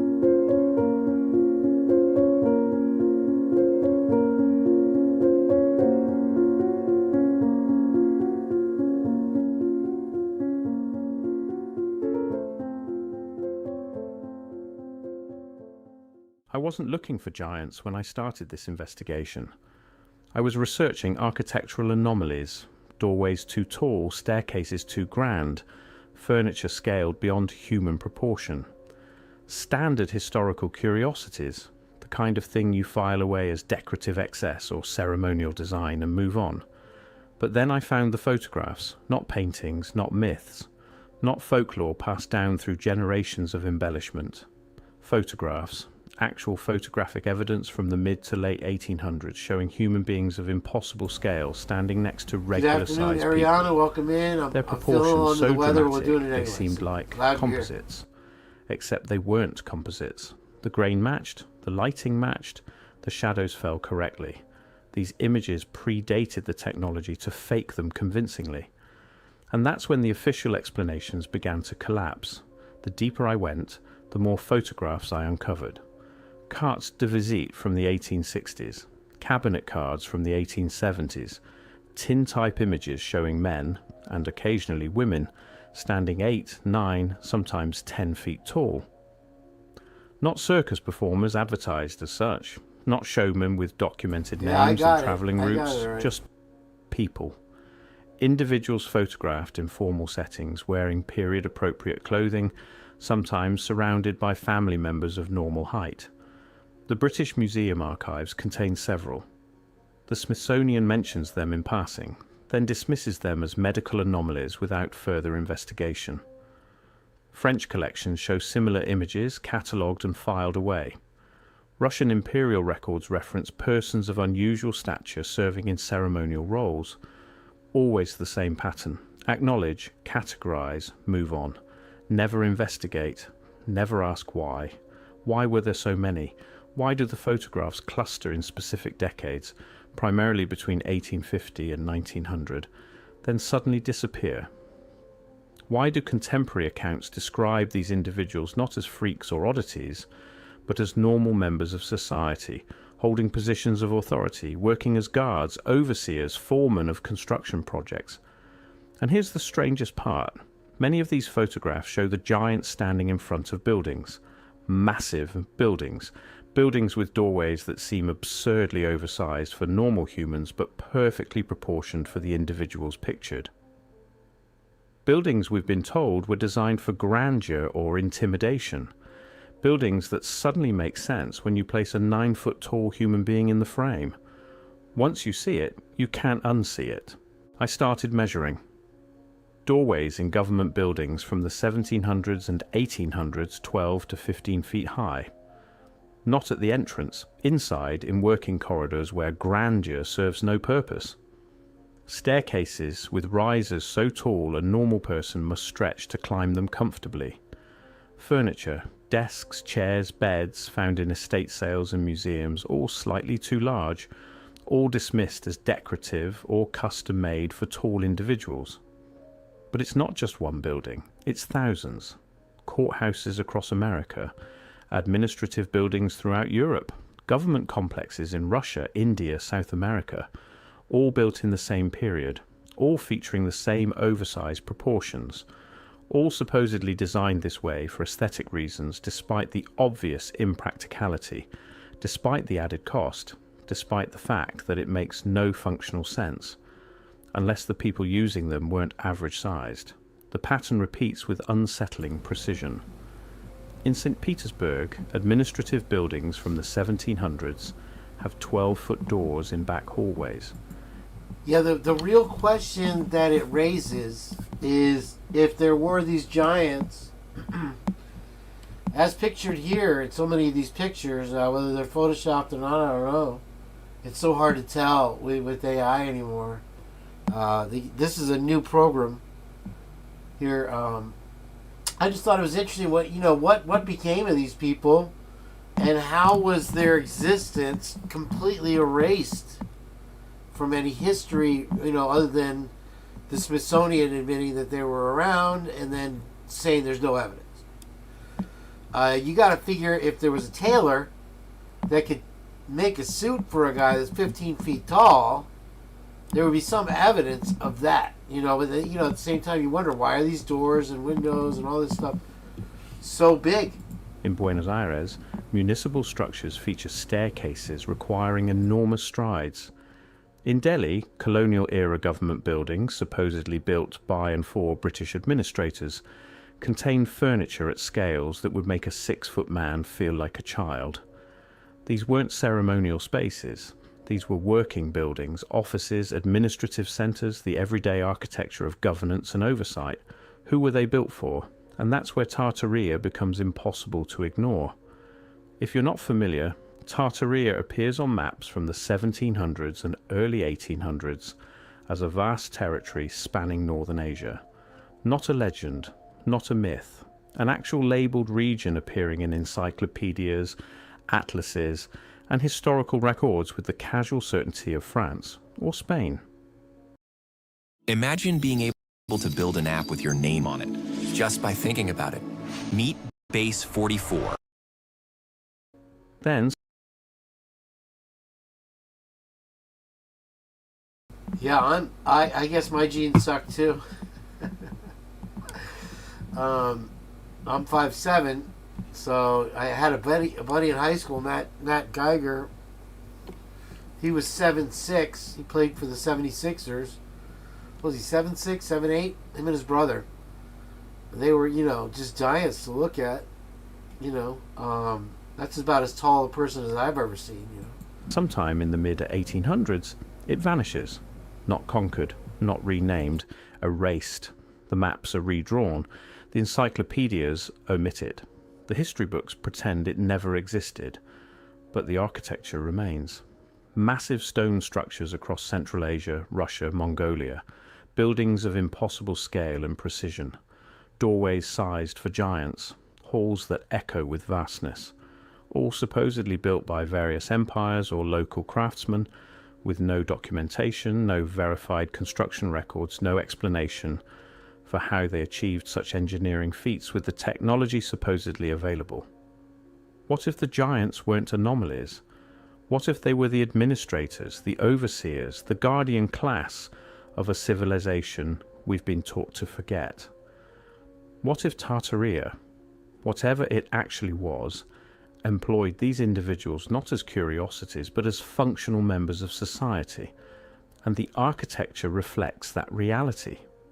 It would explain the photographs, why they're always formal, official, showing these individuals in positions of authority, why they disappear after the 1890s, right when the last references to Tartaria vanish from official records, why the buildings remain but the occupants have been written out of history. Welcome in, William Tardy. This raises a simple but critical question. If you wanted to erase a civilization from collective memory, wouldn't you start by erasing the most visible evidence? The individuals whose very existence proves something else was here. The photographic record isn't the only evidence. Throughout the 1800s and early 1900s, newspapers across America regularly reported discoveries of giant human skeletons. Not scattered anomalies, systematic findings. The New York Times, 1885, 7-foot skeleton discovered in Michigan Mound. The San Diego Union, 1895. Bones of extraordinary size found during railroad excavation. The Middletown Signal, 1899. Giant human remains uncovered in Ohio. Well, there you have your These mounds. weren't tabloid sensations. These were mainstream newspapers reporting what was, at the time, considered newsworthy but not particularly controversial. The accounts describe skeletons measuring 7 to 12 feet in length, often found in organized burial sites, frequently accompanied by artifacts suggesting advanced metallurgy and construction knowledge. Then something changed. After approximately 1920, these reports stop, not gradually, abruptly. Discoveries that were once front-page news simply ceased to appear. The skeletons already found. Many were sent to the Smithsonian Institution for further study. The Smithsonian now claims no such skeletons exist in their collections. Missing. Lost. Yeah, like all the Indiana Jones stuff, right? Kimmer, good afternoon. Very nice to see you. I'm trying to push through my day here, and I've been dying to get this live over with, so or get it started and out there anyway. One thing I've noticed about football fans I is was they gonna all use talk this to like the take a players little can break actually here. hear Let them. me Proud of see. you. But when you have Geico insurance, Maybe you'll we'll always... play it here. She keeps Moet Chandon in a pretty cabinet. Let them eat cake, she says, just like Marie Antoinette. Built-in remedy for Khrushchev and Kennedy. At any time, an invitation you can decline. Caviar and cigarettes, well-versed in etiquette. Extraordinarily nice, she's a killer queen. Gunpowder gelatine, dynamite with a laser beam, guaranteed to blow your mind. I recommend it at the price, insatiable and appetite. Wanna try?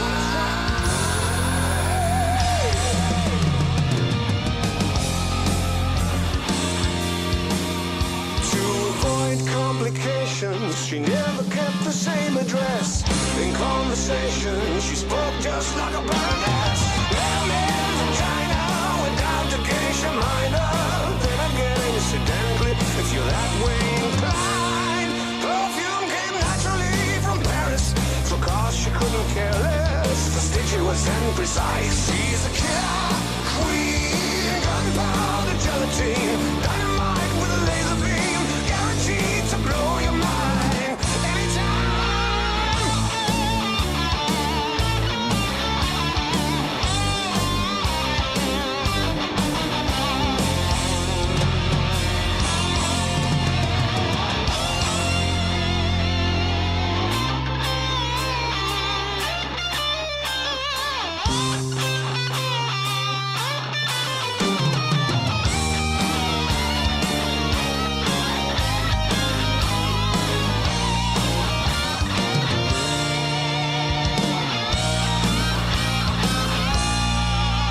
Drop of a hat, she's as willing as playful as a pussycat, but momentarily out of action, temporarily out of gas, to absolutely drive you wild.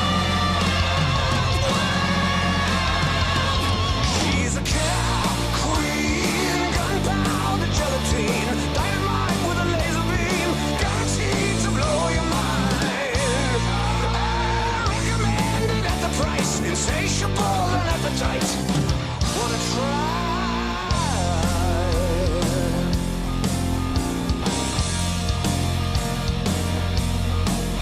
Wanna try?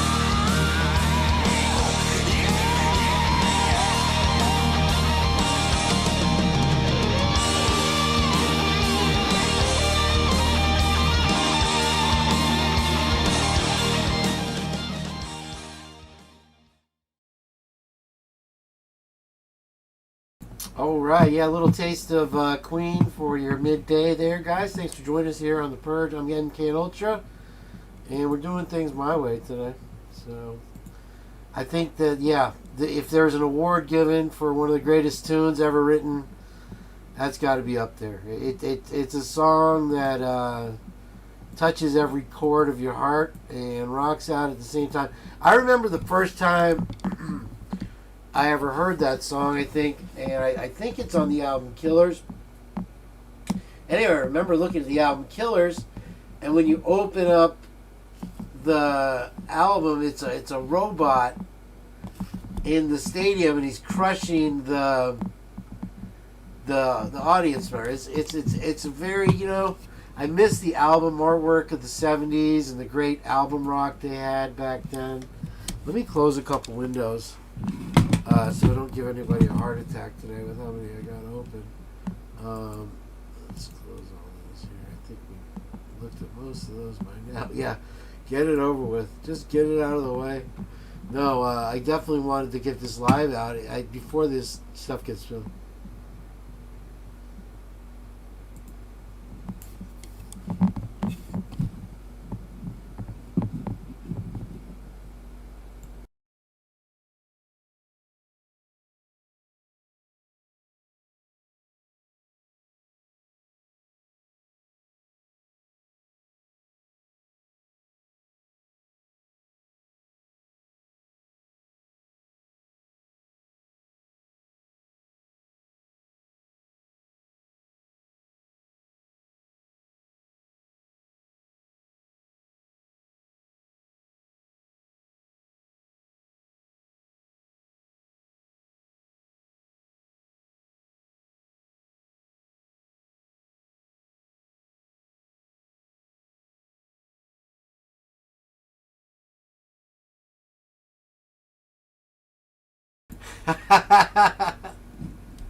Oh man, too funny. I'm featuring, if you didn't notice today, featuring was it muted? Oh shit, I'm sorry. I'm featuring female comedians. Let me play it again. It's some funny worth hearing. My bad. I'm sorry. Thank you for that, William. There we go. I wish I could be more like my friend Maya. She's so calm, cool, and collected all the time. One day I asked her, I was like, girl, do you ever get in an argument with your husband? She was like, yes. She started telling me about an argument they got in, and he had said something to her, and she was like, okay, see, when you say that, it makes me feel like what you're saying is I'm doing it wrong. And then he was like, oh no, that's not how I meant it at all. I'm so sorry it came out that way. That was their argument. I'm sorry, what? How do you do that? Like, no emotions involved, just clearly communicating. When you say that, it makes me feel like what you're saying is I'm doing it wrong. Me in that same conversation, oh, so I can't do nothing right then? Wow, so why you even married to me? I am working on my communication.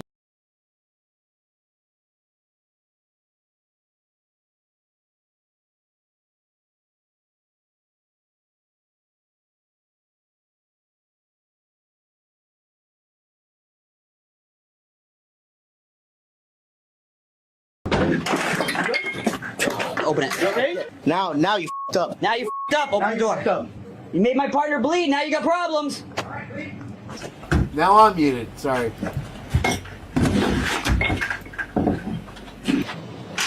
If he pushes that door open, light it the f*** up. Yep. Fuck around, bitch. I'm gonna make it through this one, I promise.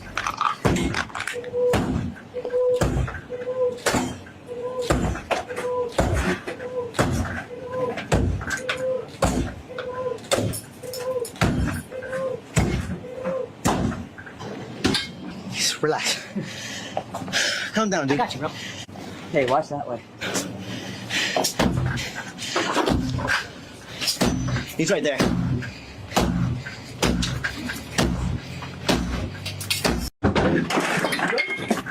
Open it. You okay? Now you f***ed up. Now you f***ed up. Open the door. You made my partner bleed. Now you got problems.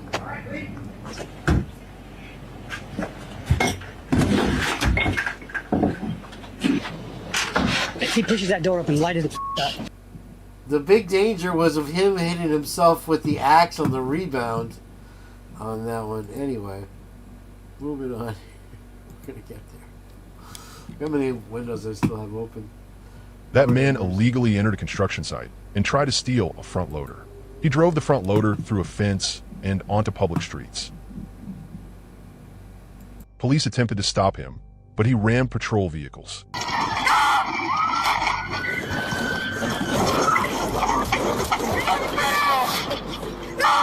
Officers opened fire to stop the threat. 2 officers were injured. The Sunpact was hospitalized and now faces multiple serious felony charges. That man illegally entered a construction site. We thought they were getting crazy in Minnesota. Lord have mercy. Look, that was a great stream, by the way, Annie. Thank you, Leslie and Billy. We're happy to have you here. What a great stream! I wouldn't even have given 2 shakes to watch that whole business going down in Minnesota. But what a eye-opening experience that was, where they're trying to tear the fences down at the ice center in Minnesota. There, boy. Got a roof and a bed, a couple groceries. Look, I got a. So this has the bill for the guy's restaurant. He's got the coleslaw and the corn and the soda and the French fries, and it said they got a platter called "My Girlfriend's Not Hungry" for $4.25. Oh, Lord have mercy. Just put that out there for her to pick on, right? Oh. If you really think that we don't have this stuff, you're crazy. The whole vibe of Latin America has changed because of what happened in Venezuela. The soldier says they didn't hear him coming. The Americans had technology superior to anything they've ever seen. Everything that they were using for radar, for anything, was completely taken offline. There was only 8 helicopters. There was only 20 men that were sent in, and those 20 men, hundreds of their men, and actual space marines. None of those soldiers were injured. He also talks to the fact that the Americans had some kind of sonic shock boom that was sent out, and everybody immediately started bleeding profusely out of their nose. They could. Can you imagine that? He says he doesn't want to have like the Americans again. He's sending warnings to everybody out there. 20 men took out hundreds, starting to spread all through Latin America, and now they're not saying, if you want me, come and get me anymore. They're like, oh shit. Especially after Trump says, hey, Mexico, you're on the list too. God. I'm a big fan of Asmon, except for the other day. I think you'll agree with me on this. He did this thing about how nobody should tip, that tipping is unnecessary for rich people or something. And I'm like, man, you obviously never had a President Trump waiter's job or something like that. But anyway, yeah, he does some good stuff. Is banning institutional investors from buying single-family homes. For a very long time, buying and owning a home was considered the pinnacle of the American dream. It was the reward for working hard and doing the right thing. But now, because of the record-high inflation caused by Joe Biden and the Democrats of Congress, that American dream is increasingly out of reach for far too many people, especially younger Americans. It's time, for that reason, and for much more, that I am immediately taking steps to ban large institutional investors from buying more single-family homes, and will be calling on Congress to codify it. People live in homes, not corporations. This is a massive success. President Trump. So yeah, I mean, just getting a politician to address this, this BlackRock, and we see it, I'm sure you guys see it in your neighborhoods where they buy up low-income property. We buy ugly houses under the guise of these things, and then they'll fix them up, and then they'll raise the rents. And a lot of these places, they stay empty, and all it does is that it fuels the prices to be higher on all the other properties, and puts things out of reach for many Americans. So that's good news that it's at least being addressed. We have to have a follow-up to this cabinet that sees through a lot of these programs that he's starting now, because we can see that these libtards are just going to come right back with the same game, and it's like the American people are so easily fooled or something. I don't know. Responded to a 911 call reporting a man hitting a woman. Stop! Hey! 193, he just ran, he's running northbound, running westbound, male black, white shirt, southbound. Get out of the trash can! He's in this trash can. Get out! Get out! Okay! Get on your face! Get on your face! Yes, sir! Police. Why y'all gotta bother me in my trash can? I have not seen the video with the weapons that they use. I know that back in the day they had the big satellite dishes, and now apparently they've shrunken them down to like micro size, and they can make your ears bleed or your nose bleed or whatever. This is even an Asmon page, unfortunately. If I have another Asmon, I'll go to his page and look at that. That's interesting. Played every sport together. Every time we went in the car, it was together. Partied together. There was never a dull moment. The night before Ethan was killed, Maisie brought him to her sorority formal. She now cherishes the text he sent her before bed. So he started off by texting me, I think he said, "Dog, come hang out. We all want you here." And I said, "I'm going to bed." And then he said, "Love you." And I didn't even respond to that. I think I was asleep by then. And the "I love you" kind of stood out, though. Well, yeah, definitely. Hunter, who pledged Sigma Chi with Ethan, says the next morning a friend at the fraternity woke him up saying the police were at Xana's house. Hunter Johnson came up to me and said, I was like, "Where's Ethan and Xana?" And he's like, "They're not here anymore." So like, "What do you mean they're not here anymore?" He's like, "I think they were murdered last night." Hunter was forced to call his family with the news, his parents in disbelief. It drives me crazy because I've always wanted to protect my family. And there's really nothing there that I could have done. Yeah. You know, instantly he was. Honestly, put a wig on Jim here and a little bit of makeup, and you have the homemaker. I don't know. He seems to have the tulip thing going, and they're just...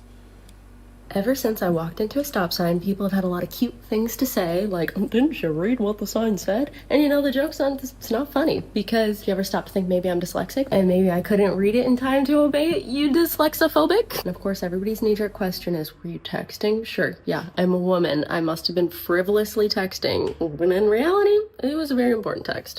Ever since I walked into a stop sign, people have had a lot of cute things to say, like... But in reality, it was a very important text.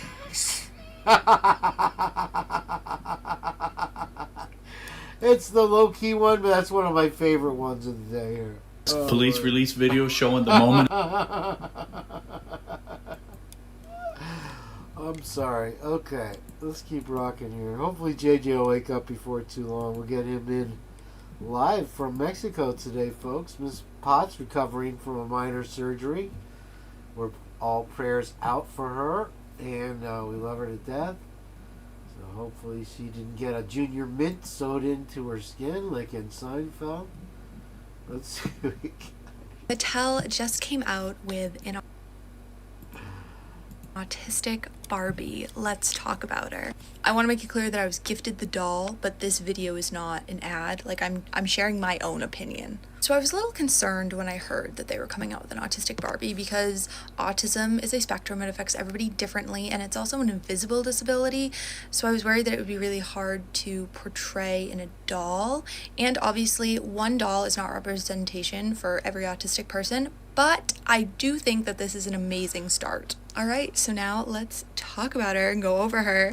So she has an AAC device, which I think is one of the most important details about her. I think AAC devices are really important to show. That's representation that really, really matters.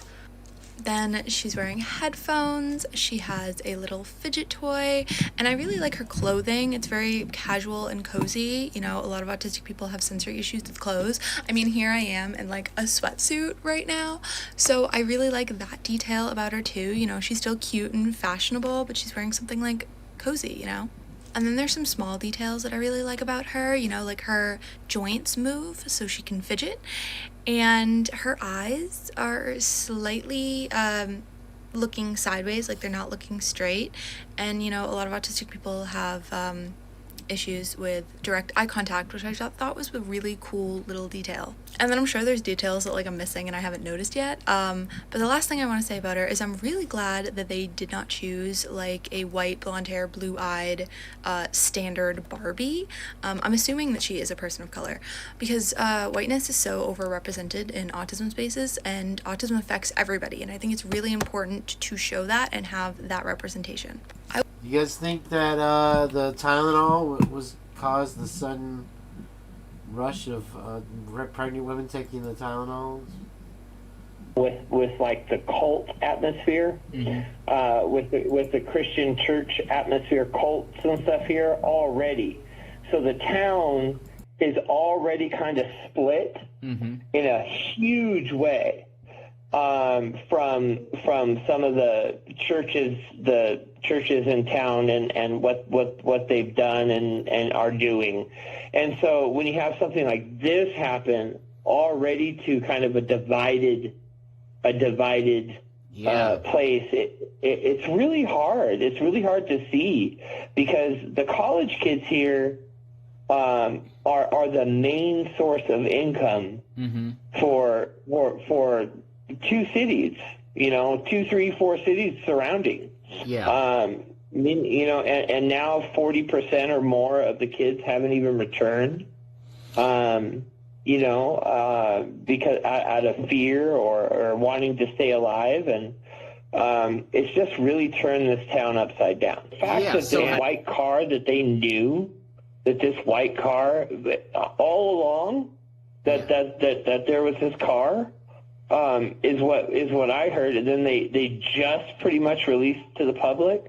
I mean, that's negligent. That's gross negligence. I mean, Not taking off the I mean, I've delivered to their house like so many times, and that whole neighborhood over there is a DoorDash, Uber Eats magnet. There were probably hundreds, I kid you not, deliveries in that area, DoorDash, because there's apartments over there, all sorts of stuff, hundreds of addresses over there. And with every DoorDash picture, you have to take delivery, you have to take a picture. Why aren't DoorDash delivery pictures being talked about? Why, that are nearby in the area? I guarantee there were dozens of them at least. I mean, so do they? Totally. I mean, like I said, you can cut it with a knife. It's so thick in the air. Have you seen police do extra patrols? Have you seen police going down the streets patrolling more since this happened? Yeah, but I've never seen them stop anyone. So it's kind of like, they're there, like they're parked pretty much 24/7 on Taylor Avenue, and there's 2 of them. And sometimes there's 4 of them that are in that area of the patrolling. But I probably see about 7 or 8 cars beyond the Moscow normal cars. And actually it's died down like quite a lot. Probably half of the amount of the cars that I've been noticing have been gone in the last week, and it's kind of like skeleton, numbers now. So was everywhere, and for them not to have any prints, that's what's super scary. Like how hard would it be for you or me to go in any place even with gloves on and not leave any kind of physical evidence? No DNA. No DNA, no nothing. I mean, and I don't have any reason to think this, but because the call didn't come till 11 or 12 or whatever like that, right? I personally think that all the people that came over there before the police got there, they could have came over there and cleaned. They could have came over and wiped shit down. They could have done a number of things. Okay. That we're not privy to. I don't know if this is new, so much or not. This was on Christie's Chaos with random interview clips. The 2 people that were living there. I want to know why. The owner of Bad Greek was an SO. I had no clue. I thought the owner of Bad Greek was a lady named Jackie. I had no clue that it was owned by or part of this other company and owned by that guy. But that guy is my neighbor, two blocks down. Are we talking about? Wait, were we talking about the Mad Greek or the business behind it? The business behind it, that guy right, you Mike, showed me a it was picture good to of see you, man. in the email. Yeah. Thanks for being And here, said brother. that was the owner. Yeah, he lives by my house, and I had no clue that he was even the owner. Out of my gut, I think this is Eric Gower. I wonder if it I'm was not the Uber mistaken, driver. I'm not sure. You know, I wonder if he. Because here's What's the thing: up, Tom? if the Meat police boy. cleared the Uber driver because they saw that he went home or something like that, that just means his phone went home. Yeah. You know what I'm saying? That doesn't mean that he not didn't sure go about it, but let home, me put look his in the, phone there, description, see what she drive says. back. Yeah. You know, and it's about an hour drive. I heard the Uber driver was from Lewiston, so it's about 45-minute drive. You know, back to Lewiston. So if the police cleared him because he went back to Lewiston. Oh, so you're and saying even if he did. So you're saying this driver that took them back to the house was a guy from Lewiston? That's what I heard. It could just be rumor, but I heard that's what the police released. At first that it was an Uber driver, then they changed the story and said, oh, it was a private party. Yeah. But they didn't give the private party's name. But initially I caught that it was a Uber driver from Lewiston. Neighborhood, interesting enough, that neighborhood is kind of the wealthier side of Moscow. And most, if not all, the houses there have doorbell ring cameras. Yeah. On the road going both ways. Interesting. My address is a public information. Yeah, and that's one of the things there I you did go. want It's to a ask you, neighbor and, right here, and I'm definitely objective here. I'm not going to judge you or anything like that, you know. And I know that you Sounds are like a it's registered JLR, SO. though, And I that's know why neighbor I over there. asked you when I was emailed, like, did they come to you just because of your past, just, you know, to question you? No, they actually, when the detectives came to my door, they actually didn't even know anything about me. And I had told them, I was like, I do have a 10 o'clock curfew every night due to the fact that I am on felony probation. They asked me why I was on probation, and when I told them what my crime was, they were like, oh, okay, like it wasn't nothing big, wasn't anything to look into type things. I've seen cops there a handful of times, just because of, like, you know, noise is too loud, music's too loud, people are drunk, you know, stuff like that. When's the last time you saw that? Probably a couple weeks before the murder happened. Oh, really? So the police were called there, to that area? Into the area. I don't know if it was the exact address that the murders took place, but I know that I had seen, you know, lights from a cop car down the street from me. But so has the area? When the detectives first showed up at my place, I was quite nervous that, like, I was already a suspect because of my crime, because of my history. Oh, and he's got a good history going on. I have somebody over, so he's on that list. I know that, right? like, I'm good. Victorini, I the OG. have a solid alibi and everything else, but it's the fact that people jump to conclusions, especially when in situations like this where there's not enough information given to the public, that the public starts turning on itself, trying to, you know, weed out who the killer is, and the first people that are targeted are people with criminal history. Yeah. House, by any chance? Have you ever seen the owner, the actual owner? I do. Who's the owner?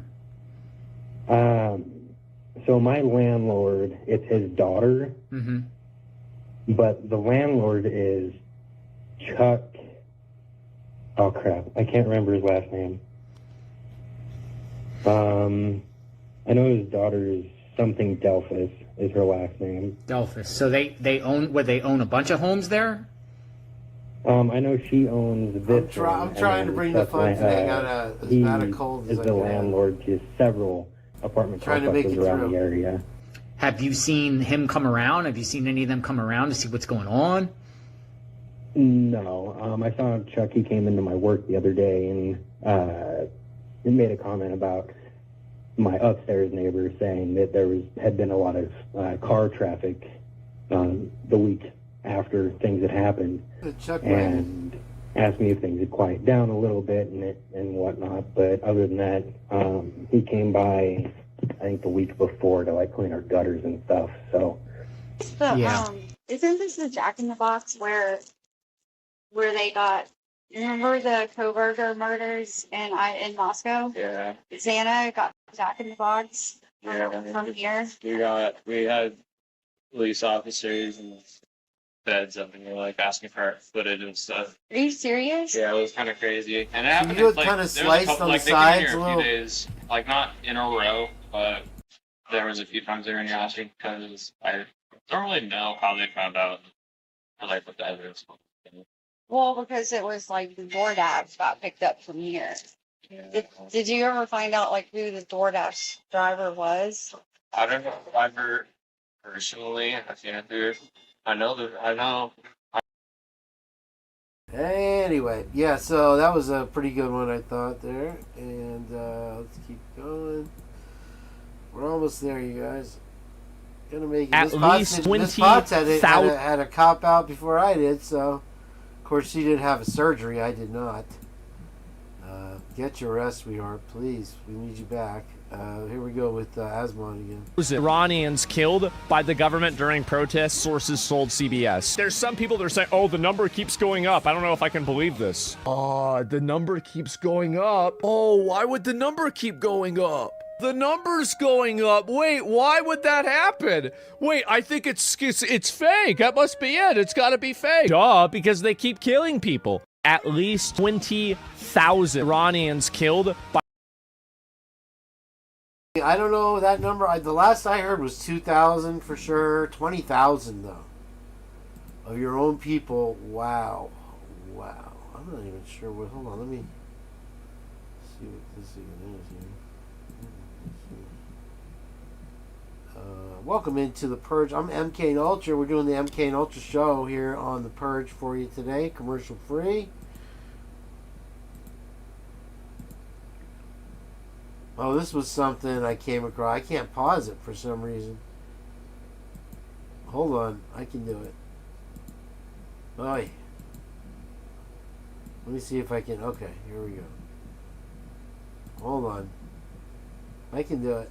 So you take it from being a really thin laser line. Start this over. If you bought like a DeWalt laser level at Home Depot, and then you put something in front of the laser to kind of diffuse it. So you take it from being a really thin laser line and then spread that sucker out so it's like 6 inches wide. And then you get somebody that's on right where the laser is, you can see through the wall. So this was viral on TikTok. So I called my assistant. I said, get this guy wherever he is, fly him to my house. I want to try this out. So we flew to a place where is not illegal. While you are in the state, you get close to the wall and you can see code that looks kind of like alien writing, and then some that look like kanji Japanese characters. Sometimes hallucinations change and warp and modify a little bit. This is permanent. If you move your head, the code stays in the same place. And if you move the laser on the wall, different code reveals itself as the laser is moving. Then you get 2 or 3 people lined up and they all see the same thing. And if you put your arm in front of it, the code completely changes, but only right where your arm is. I have no explanation for what the hell it is. If you bought pretty wild, wacky stuff. He starts talking about hallucinating. I don't know what he's talking about. Luna, come inside. Come on. You can come in. There's no other door anymore. Are you confused? Oh, I'm so confused. Look, Hazel figured it out. Look. She put her head right through the invisible door. Oh, her whole body went through. Come on. It's okay. Look, Hazel can do it. It's not magic. Let's go. Debbie. Come on. You can do it. Oh, come on. Aww. Come on, Luna. Come You ever make on. it Good makes it girl. through? Hey. Good boy. Alright, let's see. We're almost there, guys. What else we got today? Senseless sabotage. Valrico man charged after months of throwing nails on the road. Valrico's here just outside of Tampa. And for some reason, this fella, I don't even think he worked for a tire company, was throwing out handfuls of nails onto the road. And me, as somebody that had 15 flat tires a few years back, in one of the 7 years, now There's another fact that in watching these videos I came across. It's 7 years now since COVID. Not 5 years anymore. It was 2019. We're in 2026. Do the math. One of the years that, you know, he just decided to start throwing. I guess they caught him because somebody saw him, or they got him on a camera because they were just finding all these nails. And they were roofing nails too, which is, you know, the flat kind that sit flat, right?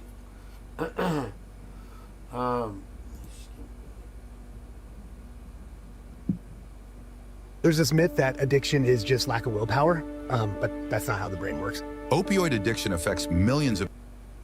Not only alive and functional, but some of these were even more effective. Let me rewind this here for you guys. Hold on. This is my buddy iTrek. And I told you the other day, I'm like, I watch every show. I never say hi. I said hi. He answered back. Of a car or even a large backpack. So the reports that came out so far said there were only 20 U.S. operatives that came out and captured Maduro. So they must have had some kind of upper echelon technology to do that by themselves. That's pretty wild. And it seems like all of Latin America is talking about it. It's exactly what you think. Korea does it again. The scientists there are truly top of the world, and they've figured out a way to reverse cancer. They found like the 3 main switches that causes cells to grow uncontrollably like this to create cancer, which, by the way, that's a whole different side point, because every person has cancerous cells. It's just when these 3 switches go out of control that it creates cancer. Anyway, long story short, this is amazing to see. There are so many different advancements in cancer. I don't know why anybody's even going for the old chemo treatments anymore, especially when there's ways to delete cancer with proton beams and even sound. And you know what? He makes a great point, because on my channel alone, I've definitely displayed at least 2 or 3 other options other than chemotherapy. So yeah, there's a lot going on in the world of cancer treatment. AI is saying, we're just going to dump a bunch of viruses on you, and they're deadlier than anything we've ever created. AI just created living viruses, and some of them are deadlier than anything nature created. Researchers successfully taught AI to write the genetic code for entirely new life forms. They took 2 AI models called Evo1 and Evo2. These are genome language models that can read your entire DNA. So they fed these AIs the genetic blueprint of over 2 million viruses, and then asked the models, design me a virus that can hunt and eliminate E. coli bacteria. AI didn't just copy existing viruses. It invented completely new genetic sequences that had never existed in 3.8 billion years of evolution. Synthesized the actual DNA in a lab. Well, anyway, it's good to know they're doing positive things, you know, with the AI. Anyway, it's like they pre-programmed this shit to take us out already, you know.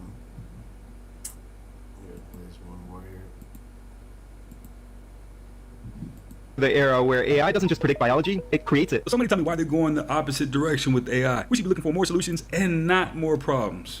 13 elite families have been running this planet for hundreds, maybe thousands of years, in part by using magic and telling you that magic doesn't exist.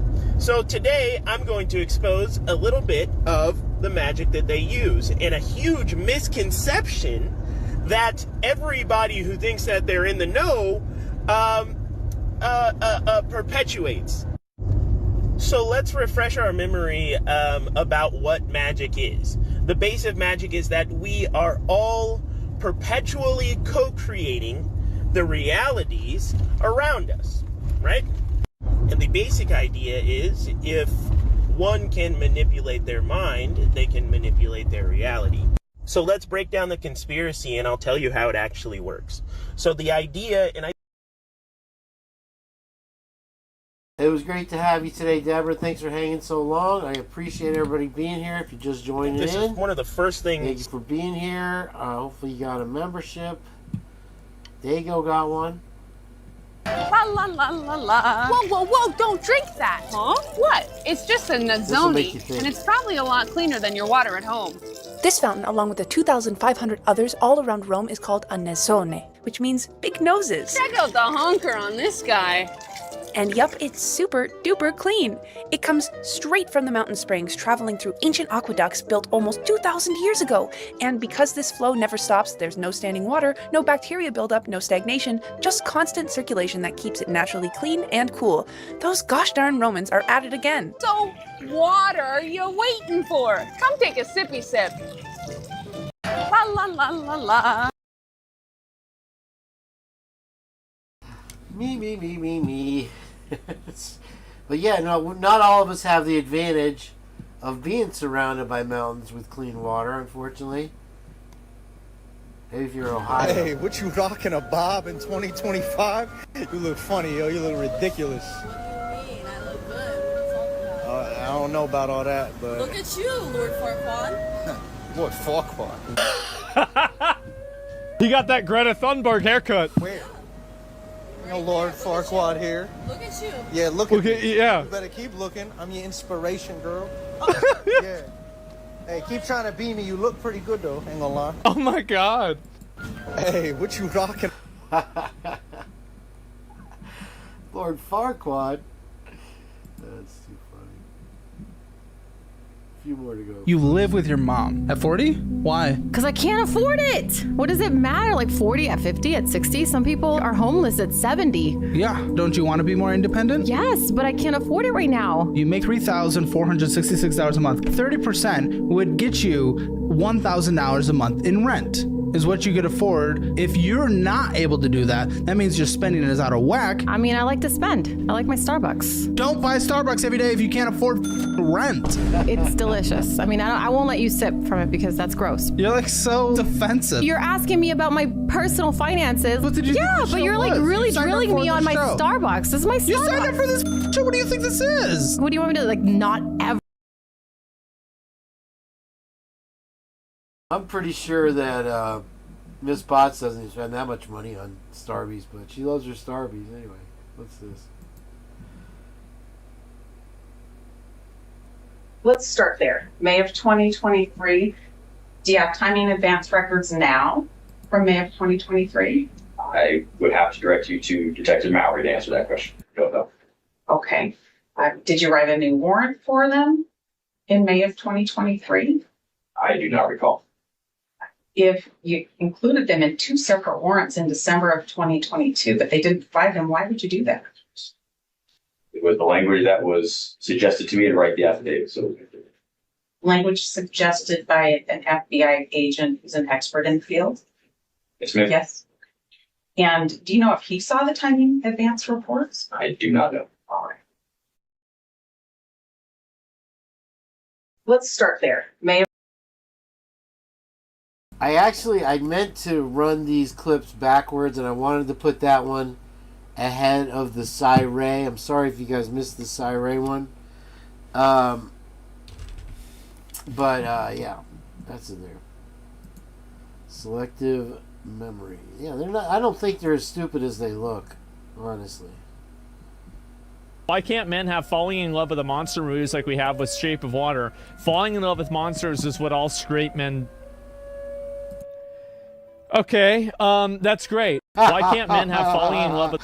Falling in love with monsters is what straight men do anyway. Oh, too funny, too funny. Skip ahead.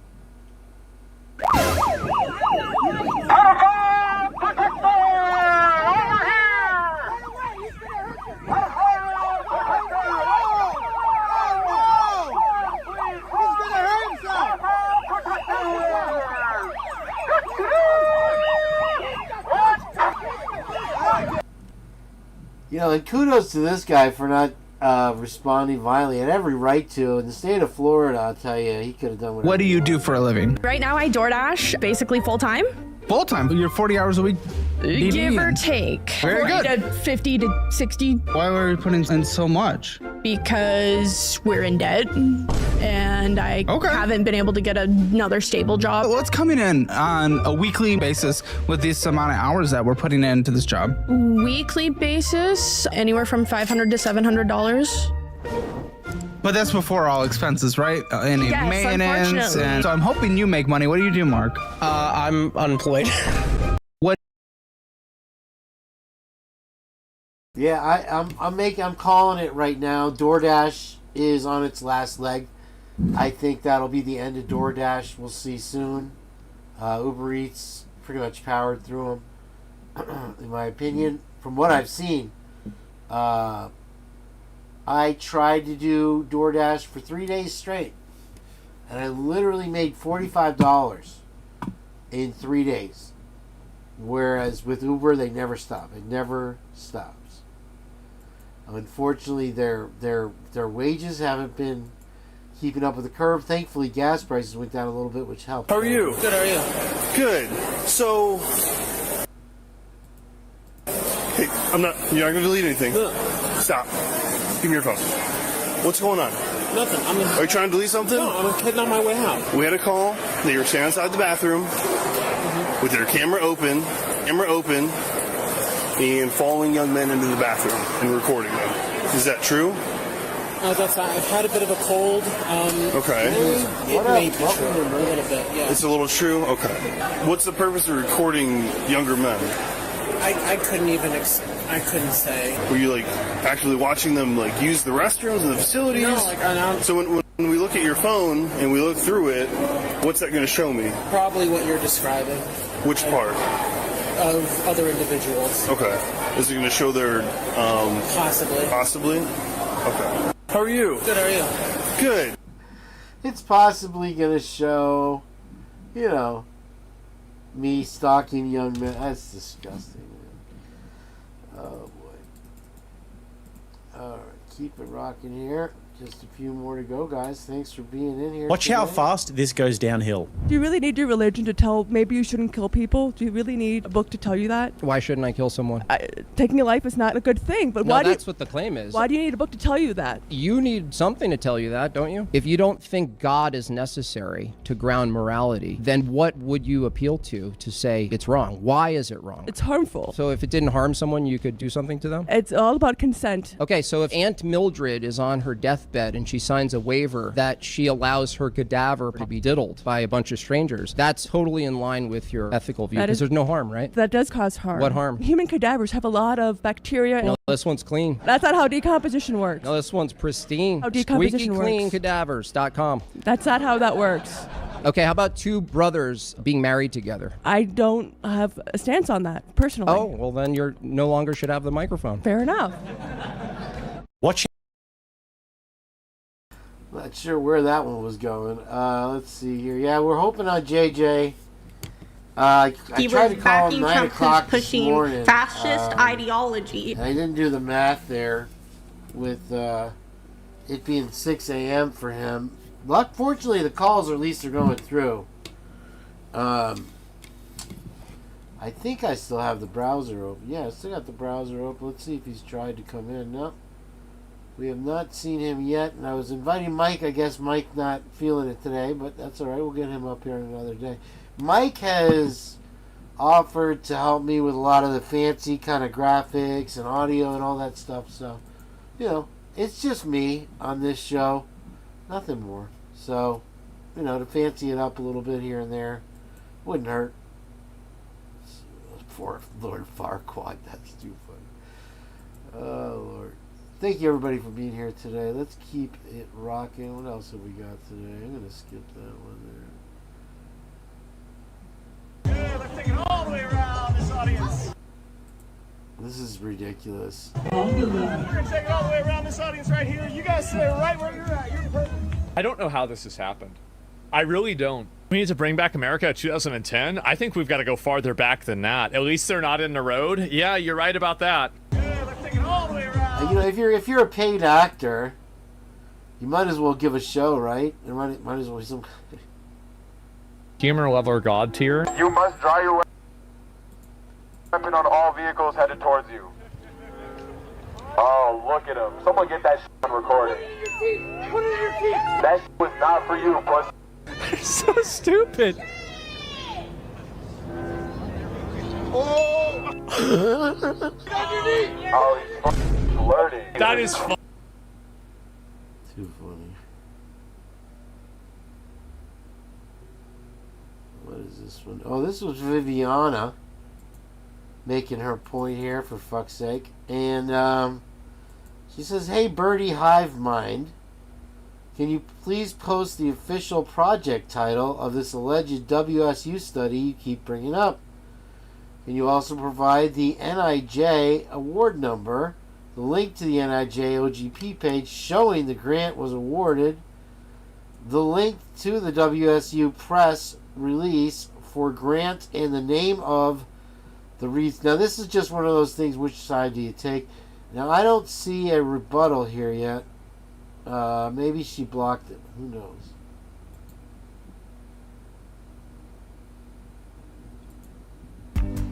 My daughter's... And let's see here.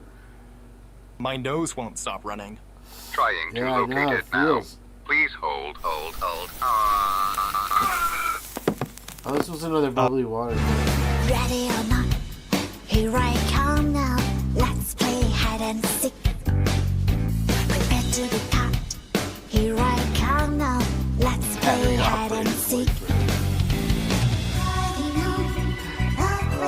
What's a Steve's in?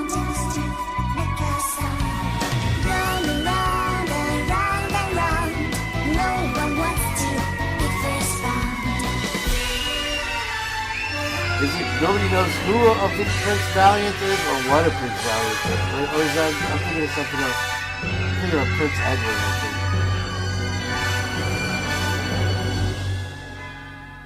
think. Always like that song. Let's go. Let's hear some voices. Shall we? Thanks, Christy. Thanks, Birdie. I don't know if I'm her personally. I can't do. I know. Does he say her? Yes. Did you ever find out like who the DoorDash driver was? I don't know if I'm her personally. I can't do. I know. Does he say here? Maybe it's the one further. On this road? Like in this trailer park? Yeah, it's not your lane. Have you heard anything about that case?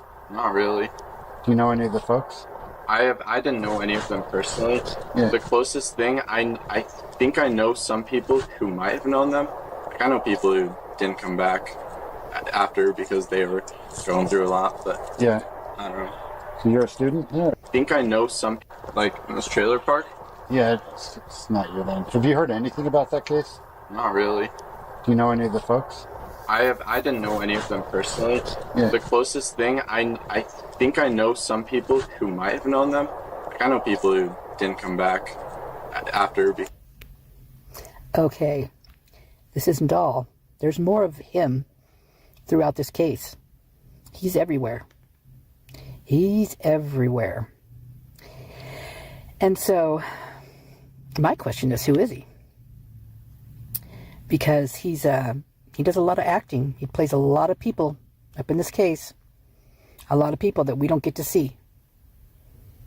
Because they're hidden behind a door or in an apartment or on a phone or whatever it may be. I kind of have a feeling that it's a son of a cop. Why? Because I was told something quite a long time ago. And it's always stuck with me. Always stuck with me. There's two things that I was told. And they were both from parents who had kids that knew them, the ones that were killed. And yeah, pretty strange. Pretty strange. I don't know if I'm her personally. I can't do. I know. Does he say her? Yes. Did you ever find out like who the DoorDash driver was? I don't know if I'm her personally. I can't do. I know. Does he say here? Maybe it's the one further. On this road? Like in this trailer park? Yeah, it's not your lane. Have you heard anything about that case?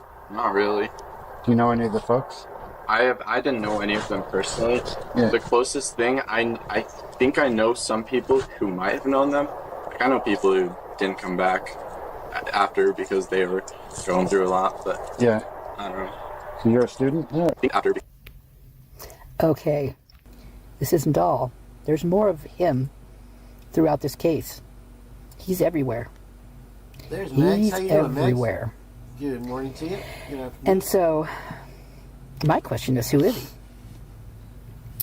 Because he does a lot of acting. He plays a lot of people up in this case.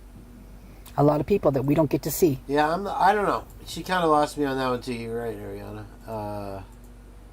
Sure, there's something there to it. Hold on. Now I got two playing here. Hold on. So I just... YouTube doesn't like to pause. Let's see if I can get this one playing here. A few more to go.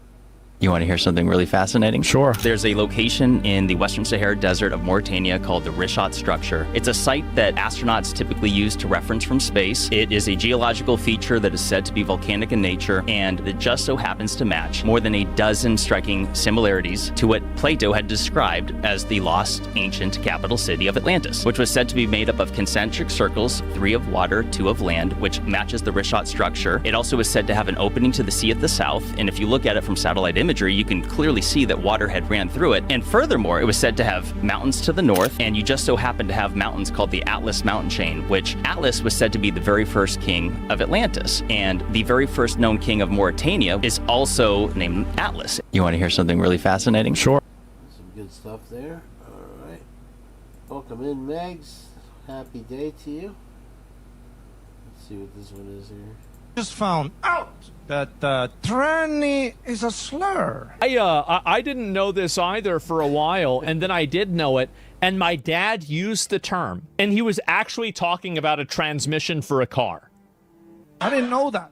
I'm just shortening the word. I didn't even know you could do I'm that. not trying to offend you. I'm trying to save time. Like if there's an active shooter behind you, I'm not going to be like, oh, they, them. No, I'm going to be like, trying to get down to the gun. And I've been to Thailand. Oh, no. They're good.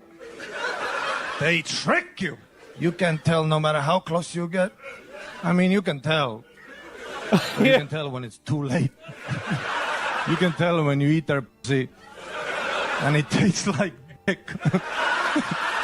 Who is this guy? So what? F you. Who is this guy? It is what it is. I'm a straight man. I take it on the chin. I move on. Oh man, I don't know what I was thinking when I clipped that one out. Sorry guys if you're sensitive there. Oh, let's keep going. It's pesto and Chipotle, $18 for it. Hell yeah. Thank you. Thank you. Oh. There's a taco. You'll take the taco? Good to hear. Yeah, please. You got it. Basil pesto and Chipotle, $18 for it. Hell yeah. Thank you. Thank you. Oh. There's a taco. You'll take the taco? Good to hear. Alright. And what's this here?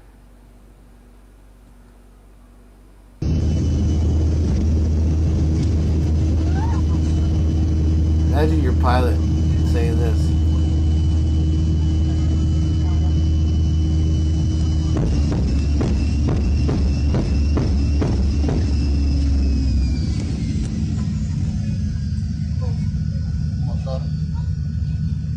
As we're coming back to Los Angeles, we continue to have the fuel problem. But on the way below 10,000 feet or so, which is about 4 minutes before landing, our left engine decided to quit. So, but the right engine was great. We had a nice, eventful, nice, smooth landing. So I've been flying 35 years. This is my first engine failure. Holy shit. Very rare situation. All right, William, thanks for joining us, man. Appreciate you being here. So yeah, they all lived. It was his first engine failure, and let's close it out. Hi, how are you? You must be the new cleaning lady, right? I'm Jack's girlfriend. I'm Jack's girlfriend. Jack, what is going on here? Yo. What is going on? Who is this claiming to be your girlfriend, Jack? She's claiming to be your girlfriend. Who is this denim on denim? If you call me that one more time, she knows where you live and your first name. I don't know who you are. Who? You don't know who is. There's two of us. Yeah. Your breath smells like Can you back up a little bit? Excuse me? Your breath stinks and your teeth match your shirt. Jack, can you please hurry up before I get arrested? No. Jack, who is this? I don't know who this is. I'm trying to tell you. She's claiming to be your girlfriend. You are not Jack. I am Jack. Maybe. 1703. You said you were here yesterday? Yes. I forgot to tell you. Forgot to tell me? Hold on. What is going on? You have some explaining Just to calm me? down for 1 second. Okay. Just please hear me out. Guys. Don't tell me to shut. Guys, JJ. JJ is his new roommate. Your boyfriend is JJ? Yeah. I forgot to say his name's Jack. Stop! Man, you really are blonde. My name's Jack, though. My name's Jack. Oh. You do look like Margot Robbie. You're beautiful. That is so sweet. And your breath actually smells really good. What? What? It smells cheap on me. Guys, we're all going to be besties. All right, you guys. Thank you for being here. Yeah, unfortunately, JJ didn't jump in, but I would go over the drone GIS stuff with you if I had it in me. I honestly, I'm at the end of my rope. So I'll get some more rest and try to get back to work tomorrow. I want to thank everybody for joining us today, and I